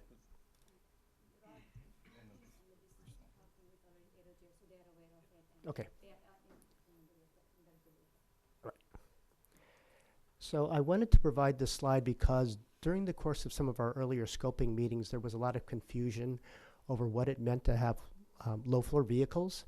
And part of the reason that the new platforms are being added, and there's a little bit of retrofit occurring at Glen and Hazel, is to accommodate the low-floor vehicle. And the whole point of this slide is just for people to see that the floor of the low-floor vehicles is at the same level as the sidewalk, so that there's going to be easier ingress and egress, and there's not going to be the need for the high platforms that currently exist. So this is what would be provided at the new platforms at Glen and Hazel. Oh, the benefits of the project are essentially the same objectives that I mentioned earlier: the 15-minute service, the increased number of train service that would be provided along the segment from Sunrise to historic Folsom. It also, importantly, and this is what was brought up earlier by the chair, is that it would reduce the delays at the 14 existing at-grade crossings, and that Circuitry would allow the gate time to be reduced. And so overall, the traffic delays that people experience now would be less. The actual downtime associated with the gates and the crossings would be about 14 seconds per crossing. The other thing I wanted to highlight tonight, in terms of benefits, is that not only does this provide improved service, but it's also consistent and supportive with the regional transportation plan, the SACOG MTP SCS, Metropolitan Transportation Plan and Sustainable Community Strategies, but also consistent with the goals of the city of Folsom, Sacramento County, and Rancho Cordova, all of whom are interested in developing Folsom Boulevard as a complete street, encouraging more transit use, reducing greenhouse gas emissions, and developing the areas around the stations for transit-oriented development. In terms of the CEQA overview, I'm not going to go through each of these slides in a lot of detail. Again, it was a lot for the benefit of the public. These slides were intended to provide sort of a comprehensive overview if they wanted to get it. But the things that are important on this particular slide is that the environmental document, the California Environmental Quality Act document that's been prepared, is referred to as an initial study. This is not the full-blown, more documented, more comprehensive environmental impact report. And the reason an initial study has been completed instead is that after all the analysis of the 20 or so topics that are required by the California Environmental Quality Act, there are mitigation measures that can be implemented and can be adopted by the SACRT board that would reduce all those impacts to less than significant. So there's no reason to go forward with a more expansive, more expensive, more timely environmental impact report. Substantial evidence has been provided for each of the conclusions that are presented in the environmental document, and that substantial evidence is very important in terms of explaining why an impact is considered to be significant or can be reduced to less than significant with the mitigation measures. I'll close on this particular note, and that is, if SACRT does agree to revise the project to incorporate these mitigation measures, then the CEQA document, as it's currently presented as a draft, would provide environmental clearance for the proposed project. I want to take a moment to talk a little bit about the public process and what SACRT staff has done an excellent job of to date so far. The CEQA guidelines, the California Environmental Quality Act guidelines, require a public hearing to adopt the mitigated negative declaration, the initial study and the mitigated negative declaration. All the other steps that have been taken, such as the initial public meetings that were held in April and June of this year. This particular public meeting, they're all optional. These are things that the SACRT staff has directed us to engage in because it's important for the public to be aware of the decisions and actions being taken by the SACRT board, and also to give the public an opportunity to comment. So there were the two meetings that were held, one in Rancho, Cordova, and one in Folsom. Postcards were sent to all property owners, and this is within 1,000 feet of the project centerline, the alignment. Notices of of this meeting and the fact that the SACRT board intends to adopt a mitigated negative declaration were printed in local newspapers. They were posted at the city clerk's offices in Rancho Cordova and Folsom, and also at the county. It was shared with the California Office of Planning and Research. And so all the steps that are necessary, and those in addition to what's necessary, have been performed. Can you tell us how many people attended the meetings in both Folsom and Rancho? There were at least a half dozen at each. At least 6 at each? Yeah. Okay. Okay. So. In the interest of time, do you mind if we keep? Yeah, oh, sir. Yeah, sure. please. Definitely. Let's keep going. I'm actually wrapping up real quickly. Okay, good. Okay, yes. So this, as I said earlier, is really a summary for those who may not have the benefit of being able to attend tonight.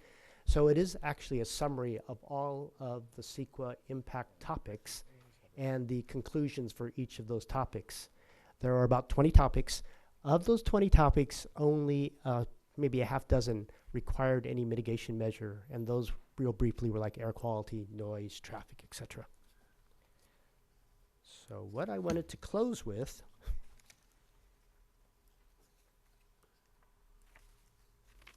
is that we are here tonight to initiate the public review and comment period.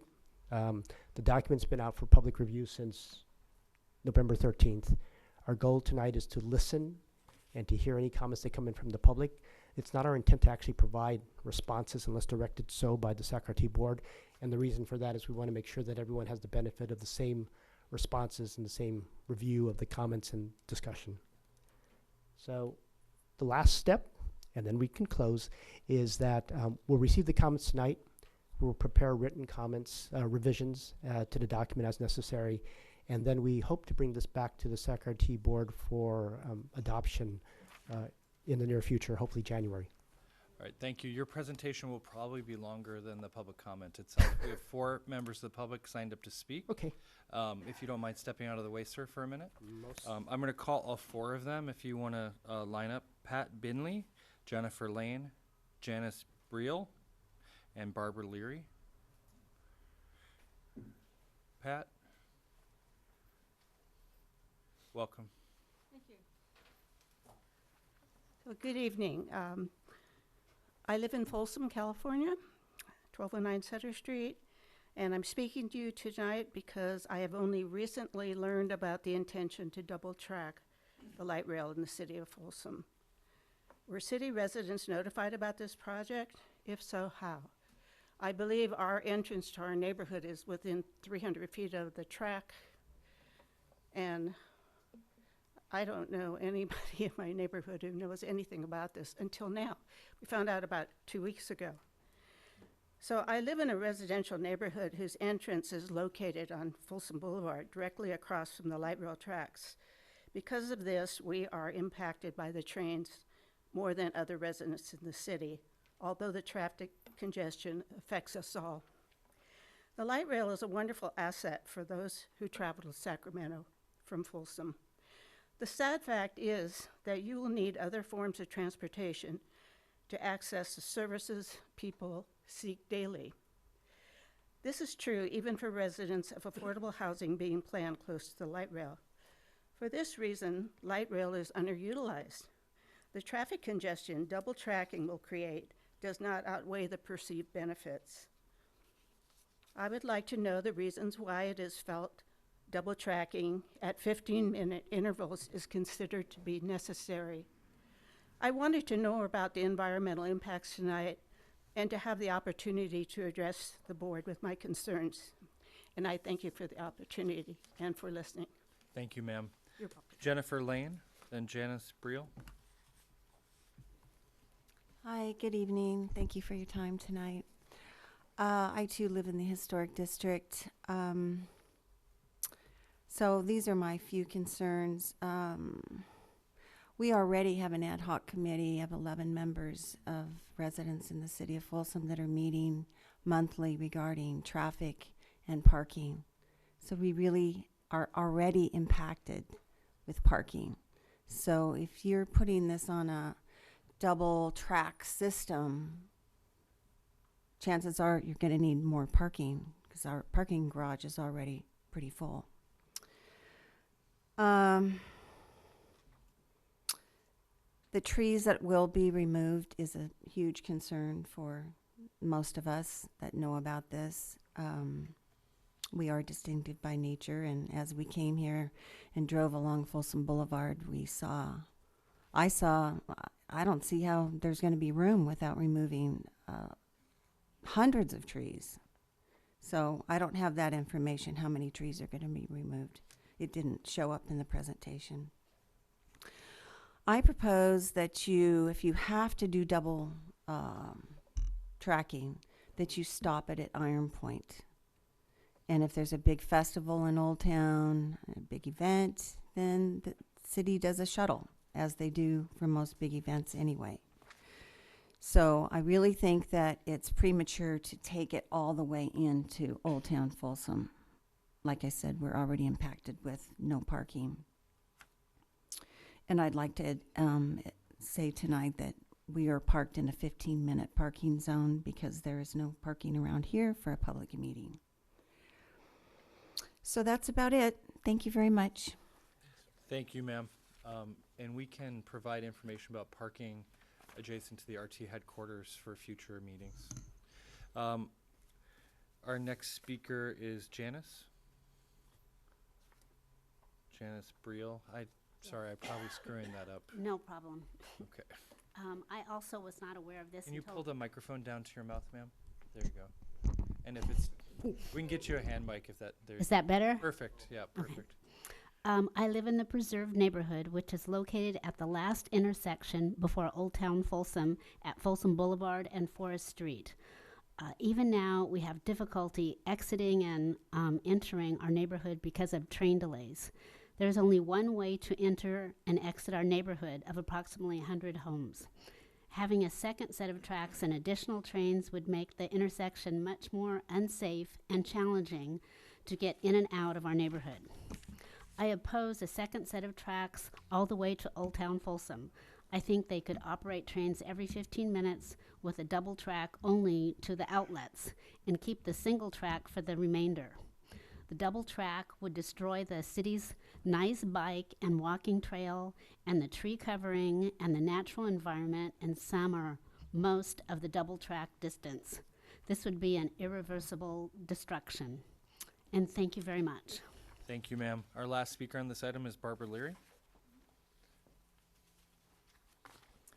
Good evening. I'm actually here with two hats on tonight. I'm the chair of the Sacramento Sierra Club, and I want the board to know that the Sierra Club is very supportive of increasing all of the public transit options in the region in order to reduce the greenhouse gas emissions, to reduce congestion on the freeways, as well as to not just benefit Folsom, but to benefit our region. Folsom has some of the worst air quality in the region, and I think it behooves us all to improve the transit out there. As a user, I have noticed that the service has been greatly improved by having service on into the evenings. I come downtown for a fair number of meetings. I live in the Natoma Station area, which is within a mile of the light rail station down there, and a lot of the people in my neighborhood commute. When I come down to a meeting, I no longer have to drive because I can take a train home at this time. I think it's been shown on numerous studies in the past that increasing the frequency of the trains will increase ridership, as people won't have to wait for that half an hour delay until the next train comes. I also want to note that I haven't had a chance to read the entire packet that you're reviewing tonight, but I just want to add that mitigation in terms of improving the traffic delays along the feeder arterials on Folsom Boulevard will be a very welcome change, and I understand that's part of the process. If there are trees that need to be removed, that the mitigation for those trees I would like to see that made possible along the transit corridor. And I do want you all to know that I've been hearing that the long-range plan for this double tracking and increased service has been discussed for many years. I've worked on a couple of projects along the Folsom Boulevard corridor, and I know that in consideration of those projects being developed, that the right-of-way to allow for double tracking has been in place for a long time. So thank you for your time. Thank you for your comments. I know that the comment period is still open on the EIR, and tonight those comments that have been received will get an appropriate response drafted as part of the preparation. Would any board members like to comment at this point? Yeah, there's no action other than to hold the hearing. No, just for the folks that were asking about the double track extending all the way to the historic district, it doesn't. The double track portion is only from Park Shore to Bidwell. And there is, as Chair Hansen just said, and Barbara Leary just said, that right-of-way exists already, so it's not going to be double tracks the entire way. So, all right. With that, we'll and if we could, when you get the responses to them, if you have any information on the impact on the trees, that would be helpful as well. All right. With that, we'll close the public hearing. And Madam Clerk, next item. Next item, new business 7.1. An intent motion for the selection of chair and vice chair of the SAC-RT Board of Directors for 2020. This is our annual request for an intent motion for the chair and vice chair for 2020. We will be back to, I'm sorry, as has been pointed out to me, we have public addresses, the board on matters not on the agenda first. I was wondering about that. We'll just do the public comment first. We have 3 speakers. Jeffrey Tardigia, are you still here? There you are, Jeffrey. Bonnie Lindemann, and then Sarah Kerber. Jeffrey? I'm working at it. Board, what I will remind you in looking forward, I'm glad that next year there will be at least 2 meetings taking place in most of the month, because this last year you never saw any single configuration at all for either buses, light rail, or anything else. Something needs to be done about procedure, checklists, and a policy related to what information goes out to the public.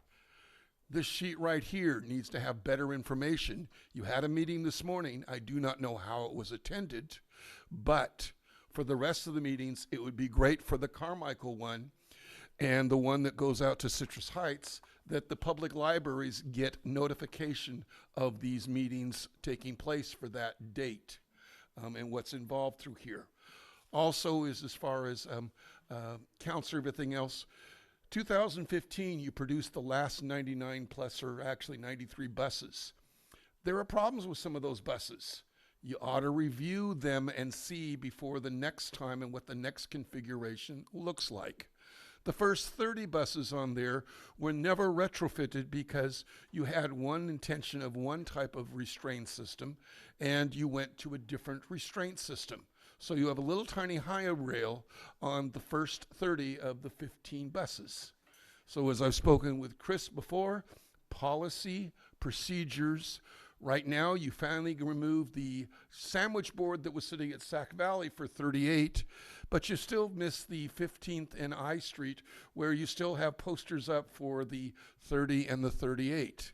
I hope you remove the, shall we say, sandwich board that was sitting at 7th and Administration Building for the, shall we say, shuttle service that was provided when you had a problem at the Sacramento Valley Station replacement. So all of these things encourage next year, hopefully you will do a workshop and you will get something in there better about where and how you have the outreach to policy, the outreach to the public, and what you figure out that you're doing, because it's not enough. Clearly, with these projects that have been going on for more than 2 years, both for the Folsom, the airport, and the Causeway, that the information did not get out to the public. So need to work on a better mechanism. Thank you, Jeffrey. Bonnie Lindman. And after her, Sarah Kerber, our last speaker, and comments on matters not on the agenda. Welcome, ma'am. My name is Bonnie Lindman. I'm here with the support of 25 other people. These are the same people that I brought with me on the 25th of February. Basically, it takes 2 hours for me to get out here. There were no improvements to the Sunrise Mall group. We now have Microtransit, which does not provide fixed service. It provides not guaranteed service. It's not very reassuring when you're on the road not to know when your buses are coming. Or if you're going to have to wait an extra 20 minutes, it just doesn't work for us. I heard Susan make mention of how happy the Orangevale people are. They basically just had, I guess that they just extended Microtransit for them. But without 28 and 24, I'm having to walk. Every single time I'm going to go take a bus, I have to walk an extra 25 minutes, which isn't very convenient. Recently, I saw this on the bus, and it's related to buses that have already gone defunct, and it was actually kind of humiliating to me to think that our buses that we've been doing without are now going to be drastically changed or discontinued. I don't know how they can do anything else to them. They're already gone. I get the impression over and over that we're being considered, but part of the plan was for our area just to simply have Microtransit as a substitution. And it was my understanding that Microtransit was supposed to be a pilot. And my concern is if we don't choose to use Microtransit, then we could possibly lose it. It's a 1.5 to 2 year pilot program. And we already have a very depleted set of buses to work with. So, you know, personally, I've not used Microtransit. The things that I've heard from other people I take seriously. I know that when they're telling me something, it's not to impress me or to, you know, get a dinner out of me. They are, you know, they're saying it like it is. So my question is, for our particular part of town, you know, what is our hopes in the event that people are not going to be using Microtransit, because that's how we got, and if we're not showing our numbers, maybe we won't even have that. So what will our choices be? We've already been depleted by 4 fixed routes. Thank you. Thank you, ma'am. Sarah Kerber.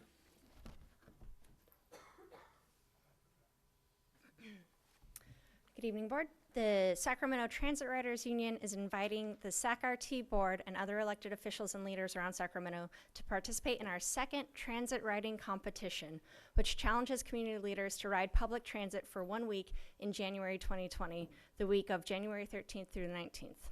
We believe that the best way to make informed choices is through a first-hand experience of what riding on public transit is like in our community. Similar to our 2018 challenge, thank you to everyone who participated. We hope for a better turnout this year. This is an exciting and fun opportunity to engage with the public and make transit fun for everyone. We will again be tracking points through photos posted on social media of participants actively riding public transit in our region. Participants will get points by using the hashtag SACRT Challenge. We will announce the winner at the January 27th RT board meeting and present them with an award at that time. We hope you embrace this fun community event and help create enthusiasm and excitement around our public transit system. We understand that using public transit is more challenging in some communities, which was expressed to us by board members during the last challenge.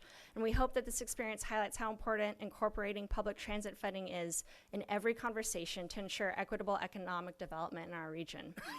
We encourage that you pursue a path of no more transit last planning and no more transit last funding in every conversation you have.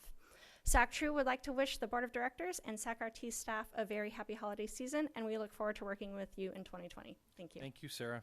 Happy holidays to you, too. All right, Madam Clerk, now it's time for... Again, item 7.1 is our annual intent motion for the chair and vice chair for 2020. I'm glad you're really excited. I am excited. Director Harris, I saw you lean in earlier when she got you ready before. Did you want to? Well, I just have you open nominations for chair. Yep, I have opened nominations for chair and vice chair. Well, I would like to publicly nominate our current vice chair, Steve Hansen, for chair of the SAC-RT Board of Directors for 2020. And I'd like to nominate Board Member Miller for vice chair. Do you accept the nomination for Yeah. vice chair? All right.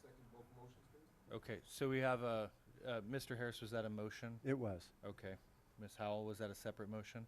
And we have a motion and second on both. I guess any other comments? Any other takers? No? Okay. The motion on the chair. All those in favor, please say aye. Aye. Aye. Abstain, oppose, motion passes. The motion on vice chair. All those in favor? Aye. Aye. Opposed, abstain. Congratulations, Steve and Steve. Well, this should be fun. Steve M. and Steve H. I want it noted, if the chair is going to speak to himself in the third person, I might have to reconsider my vote. The vote's already done. And we sit on a lot of boards with him, and he does that a lot, actually. All right. Next item, Madam Clerk. Well, with that, both motions carry by 100 votes. Next item is item 7.2, resolution, receive and file the comprehensive financial report on compliance and internal controls as required by Uniform Guidance and the Transportation Development Act, the report to the Board of Directors for the fiscal year ended June 30, 2019, and designate $3,296,647 to SAC-RT's operating reserve. And Jamie Adelman is here to present. Good evening. Maybe before you present, I just want to say we spent years at this board, Jay, Jeff, Rick, everyone up here, commenting on how our reserve went down every year, and we desperately wanted to turn that around. So for the past few years, the staff have worked really hard. I know we have our auditors here, we have everyone, but I just want to thank our finance team, our business operations team, and our general manager for all of the hard work to ensure that we have the safety net we need, that if something goes wrong, we'll have a prudent reserve. So I completely agree. Thank you. Yeah, thank you. It's definitely good news for SAC-RT. We do have Scott Nickerson here with us from Crow LLP. They're our auditors. I'm very happy to say that we have a clean audit opinion again this year. No findings from internal controls or compliance-related matters. So if you have any questions, Scott is here to answer those. But just to reiterate, we did have an operating surplus again this year of approximately $3.3 million that staff is recommending be designated to the operating reserve. And that does put us just a little bit closer to meeting our reserve policy. Great, thank you. Thank you. I don't have any members of the public signed up. Do any board members want to speak, or we'll entertain a motion? So moved. We have a motion from Director Howell, a second from Director Chenier. All those in favor, please say aye. Aye. Aye. Opposed, abstain. Motion carries unanimously. Madam Motion Clerk. carries at 100 votes. Next item is item 8.1, the general manager's report. Good evening, Mr. Income Chair and the Vice Chair, current Vice Chair, and the whole board. We have three staff to the update board and the public on three items.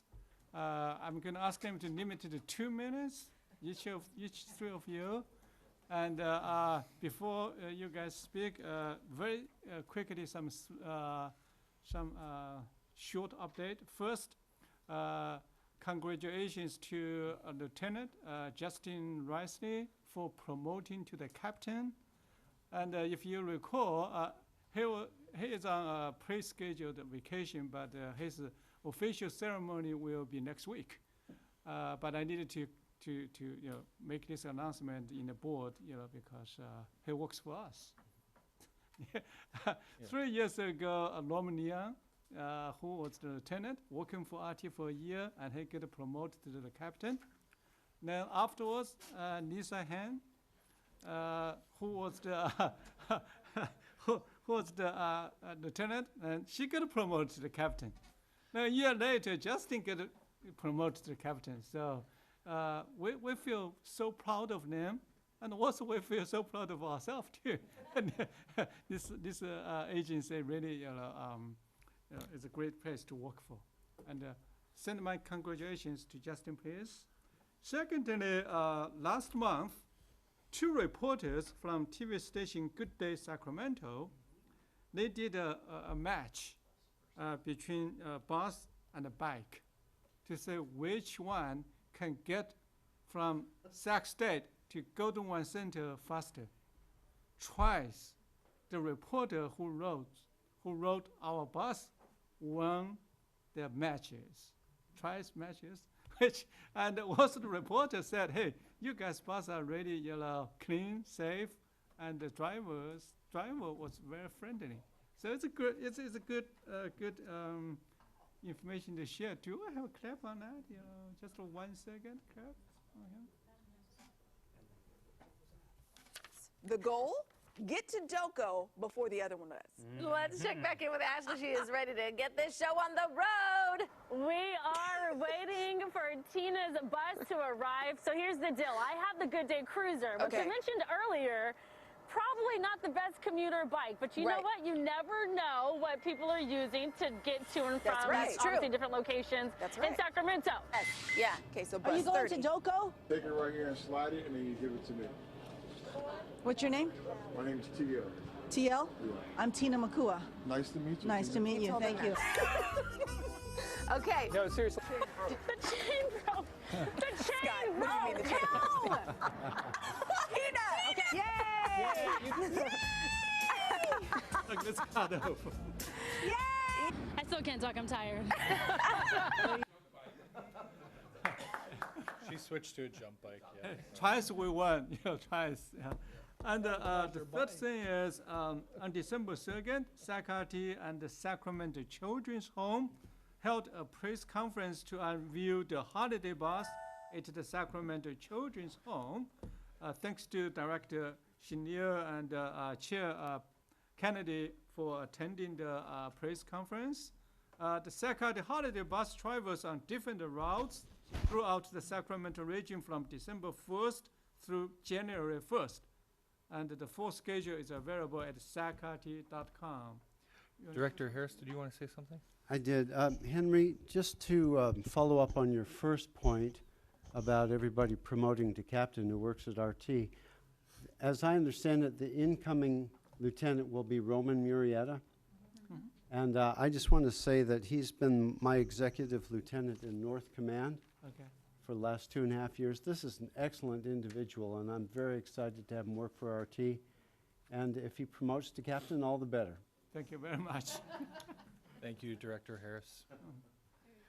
All right. Next, I think we already praised the good work of our finance team, so. So finance team will escape. Then Lisa, then Laura.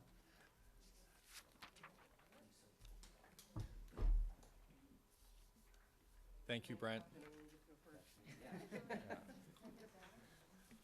Which one is it? This one. Chair Hansen, members of the board, I'm here to provide a safety and security update for you. I'm Lisa Hines, the Vice President of Security, Safety and Customer Satisfaction.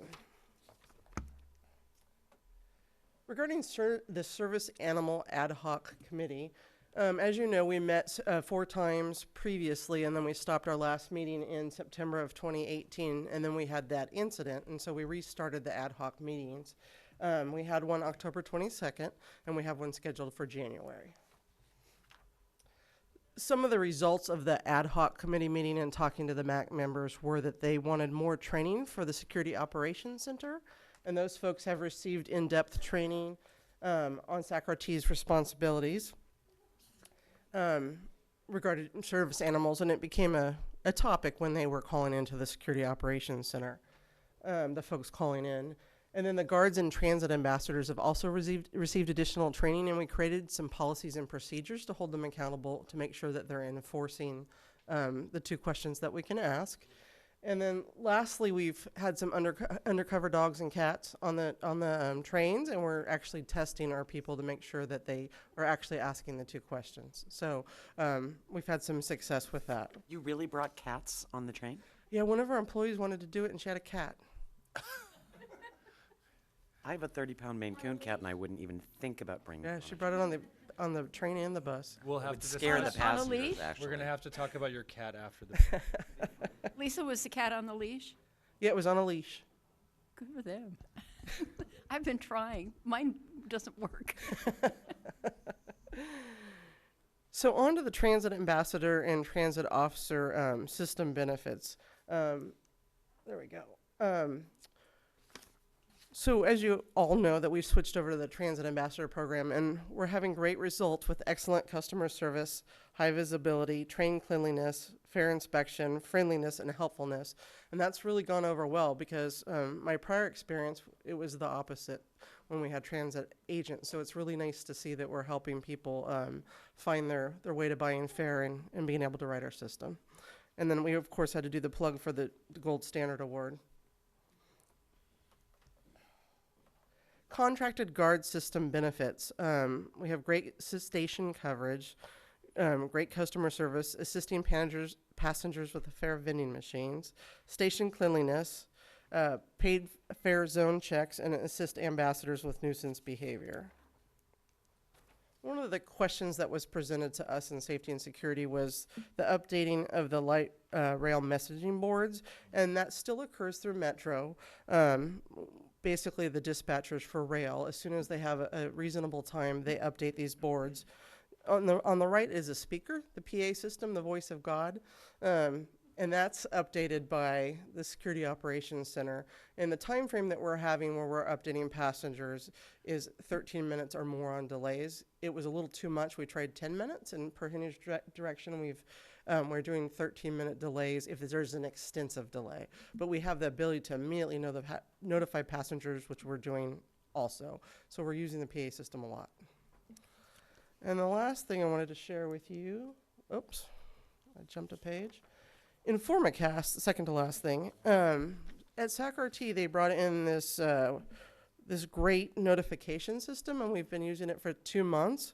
And we're using it for bus and rail incidents, and we're able to email, text, and it also will call you when we've had an accident, incident, or occurrence. Or we can use it for building evacuations or notifying of a major critical incident. Our goal is to end up here. So right now, the Security Operations Center, is located at SAC PD. We want one operational control center. We want it to be at 1225 R Street. We want it to be bus, rail, and police control, one unified command, and this is where our goal, our endpoint is, we hope to be. Any questions? I have one question. Director Budge. Is Alert SACRT still the best go-to for people? Yes, absolutely. Okay. I just wanted to confirm that because I mostly get all the different delay messages, and there's a lot of delay messages. That's the 10 to the 13 minutes because we want to keep our people notified, but there's a point. I understand, but I get a lot of delay messages. Understood. All right, thank you. Thank you. I don't see any other directors who want to speak. Next item, or next update. I'll give you a quick update this evening on paratransit services. In November, we had a number of informational open houses for employees. We had 3. They were extremely well attended. We had over 80 interested individuals attend those employee open houses.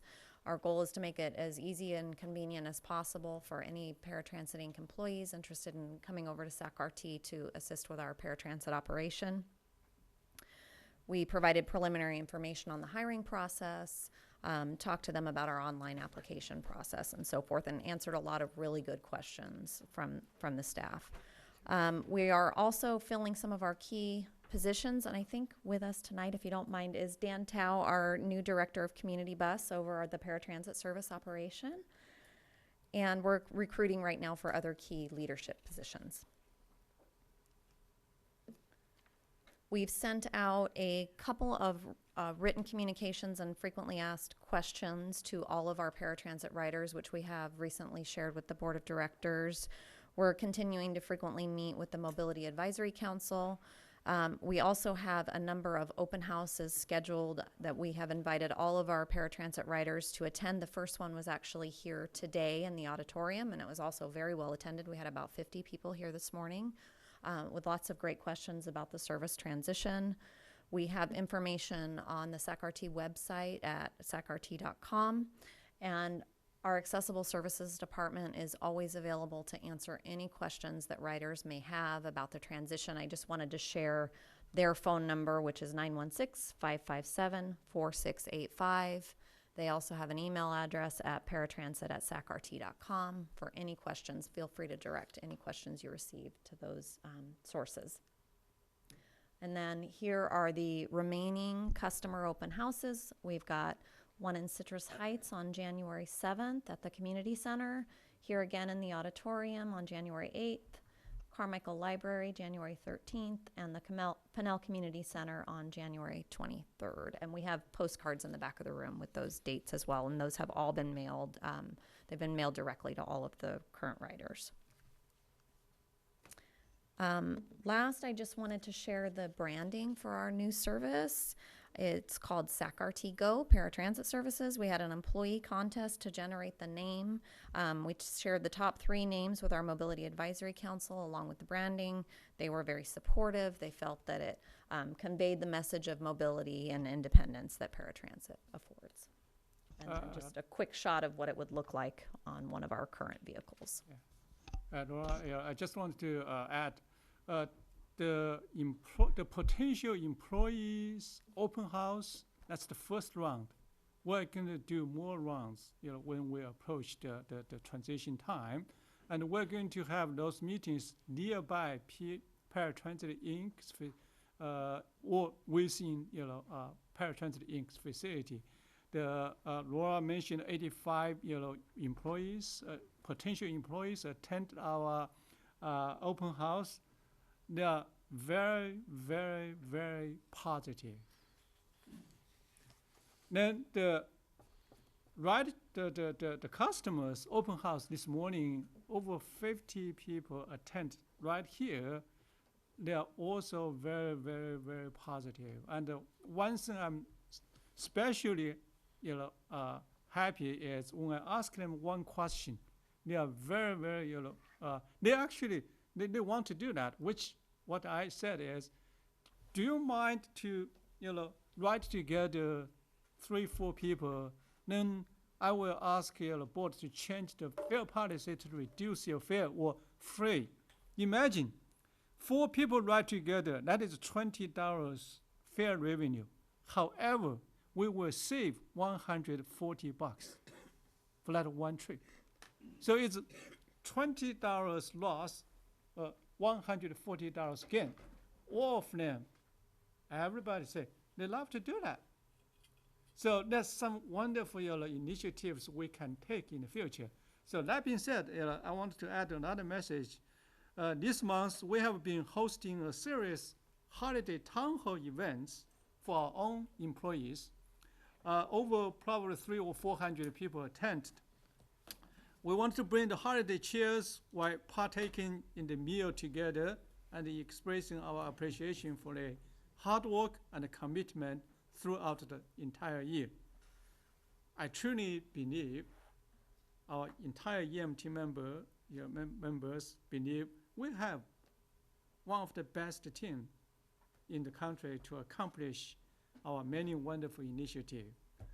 And when we close the year, I also want to take a moment to thank all of you, our board members, our partners, like Secretary, Sarah is here, our passengers for the wonderful collaboration and the dedication and leadership. And I look forward to another exciting and rewarding new year ahead of us. Thank you. Happy holidays. Thank you, Henry. We have 2 members of the public signed up to speak. Mr. Hume, would you like to wait until they're done? Sure. Okay. First, we have Jeffrey Tartagia and then Mike Barnbaum. Jeffrey, would you like the mic? We can bring you the mic. Okay, just wait there for one. Well, and did Mr. Barnbaum leave? Oh, okay, sorry. I see him. He's in the bright yellow tie. But Pat, you don't appreciate my 2020 census shirt? I think it's great, Jeffrey, but the chair was able to see you with his limited vision, apparently. Mr. Okay. Tartagia. What I'm going to go back and say, Henry, we've come a long ways on the electronic bulletin board from the August conversation that you and I initially had with staff about the needs and the wants. I'm still hoping that the brand new 40 that came in this year have the second time clock on them so that you can distinguish between what is real time and what is a time signature stamp for when you have a delay. I have suggested that a procedure and report is helpful, so as Linda suggests, you don't have 30 or 40 delay messages sitting on your text message and other services of your alert app. I think if you would do it at 6 o'clock in the morning and you do it at 3 o'clock in the afternoon, it would give your riders a heads up about what is the status of light rail. It's just a suggestion. The thing I will also offer to you is on November 4th, when I attended a discussion with the state about dealing with mobility options, the state and the city. When I went out there at 5:30 to go to a paratransit board meeting, the sign up there said that the Gold Line was being delayed, and this is at 5:30. One of the weaknesses is after 5 o'clock, the notification and the timetable, you have a loss of people. So you do not know, because I was at the Archive Plaza and 3 separate blue lines went by with no gold line in between. So that tells me it was a lot longer than the timetable that was put up there, and there was a long line of people that were waiting to get on a gold line at Archive Plaza. So these are things that, like the other suggestion I'm making of putting better announcements and so public comment get through policies and procedures, these are all things that I hope next year that we will see timetables at between 8 and 9 o'clock in the morning and between 5 and 6 of, since you now have the passenger counters in the light rail vehicles, all of them apparently now, that and possibly when bus service, what those transition on schedules look like. Jeff, I never really respond to your comments before. I really appreciate those comments, but I would like to have a request to you. Help us to get more money, because the real issue, we have so many delays at the maintenance issue, and the vehicles are so old. I know. But you did not really, try to. I mean, you helped, but you use your own way. Sometimes it's not really helpful. Please, help us. Thank you, Mr. General Manager. I think he's done with the microphone if somebody wants to grab it. Mr. Barnbaum, why don't you come up? And if you want, since you're the next couple speakers as well. Oh, okay. Sure. All right. So little bit of my background for the public. So again, Mike Barnbaum. I specialize in service planning, marketing, communication, outreach, and customer service, as well as legislative advocacy at the state level. First of all, thank you to Laura for the paratransit update provided in the general manager's report. I hope to plan on attending an open house soon to learn more in depth about the transition. Henry, thank you for recognizing that there were 50 or so individuals just this morning that attended the first open house. I apologize for not being there. It was in conflict with scheduled work hours. So I was at work. But on that presentation, so let me promote something, but then ask a question as well. So for some time, you may have known, Director Hume is very familiar with this. Paratransit has been providing non-ADA paratransit services to Sacramento International Airport for $10 one way. Regular paratransit fare is $5. However, Route 142 takes flight on January 5th, and with an action you had previously and earlier in your agenda, rides on Route 142 for the first calendar month will be free. And that was under item 2.10. So with the transition to regional transit providing ADA paratransit services, but that takes place as previously established by this board on Sunday, March 29th. There's going to be a period from Sunday, January 5th through Saturday, March 28th, which Paratransit Incorporated is still under contract providing paratransit services. Does this mean, legal counsel, help me with this, does the RT board need to take an action then for a time period from January 5th through March 28th, including perhaps an emergency action, to lower the paratransit fare to the airport during that time period only to $5 because a fixed route on the RT system will be going to the airport? Mike, unfortunately, you can't direct general counsel from up there, but we can follow up with you after the meeting and talk to you about that issue. Yeah, I got that question a lot at work. Yeah, I understand. And I want to try to answer some people I talk to on a daily basis as soon as I can. Thank you, Mike. Mr. Hume, you wanted to speak quickly? I did, thank you. And I apologize, it goes back to the branding for the SAC-RT Go. We moved on from that before I had a chance to speak while it was germane, but just from a psychological perspective, anytime, and anybody that was on the STA board when we were doing Measure B will recall me raising the same issue. When you have the word go in red, you're causing a conflict in people's brains because red is associated with stop. Yeah. It must be green. It should be green. What about for people that are red and green colorblind? Which I am, thank you, Chair. So how did you know it was red? Yellow colorblind. No, I was Mike colorblind. I don't know how far along we are in that branding, but I think that's an appropriate change. Thank you. We will try to take that into serious consideration, and likely we will change to We had blue. the same discussion at the SDA board a couple of years ago. Okay. If you don't mind, I just want to say it's like a magenta pink. It's pink, yeah. We didn't want to criticize Director Hume's color sensitivity, given that he has a disability. It clearly is more on the red spectrum than the green spectrum. That's all I'm saying. It's red. Okay. Everyone? We're almost done here. Madam Clerk, final item.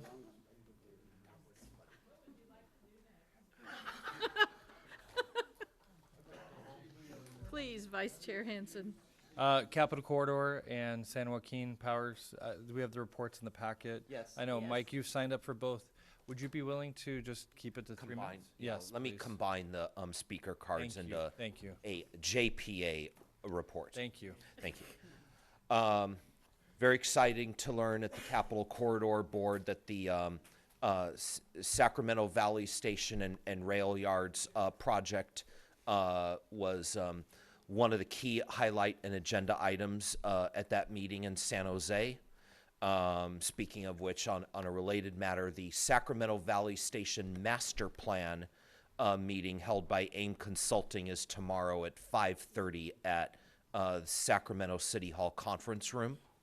And on the San Joaquin JPA, there was a very interesting report about service moving forward into the future and strategic and regional initiatives that the San Joaquin JPA wants to come up with, specifically focusing on Sacramento. One highlight was the redistribution of the train line from the current UP alignment to the old former SP alignment, traveling through Midtown and City College.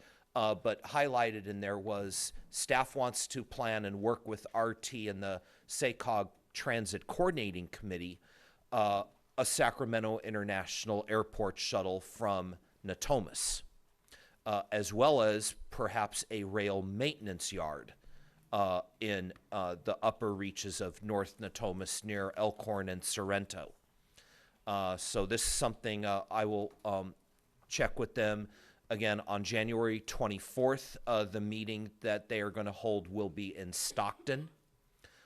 So if any directors by then, and if you've appointed your colleagues to various boards and committees through service on this board, again, to the San Joaquin JPA, that will be on, again, January 24th in Stockton. If you're going to serve on the Capitol Corridor JPA next year, their next meeting is the 12th of February, Wednesday before President's Day, and that will be in Sassoon City. Thank you. That's the latest. Thank you very much, Mr. Barnbaum. I JPA appreciate report. The update. Without any further comments from board members, I will wish everybody happy holidays, and we'll see you again in January. And with that, we're adjourned.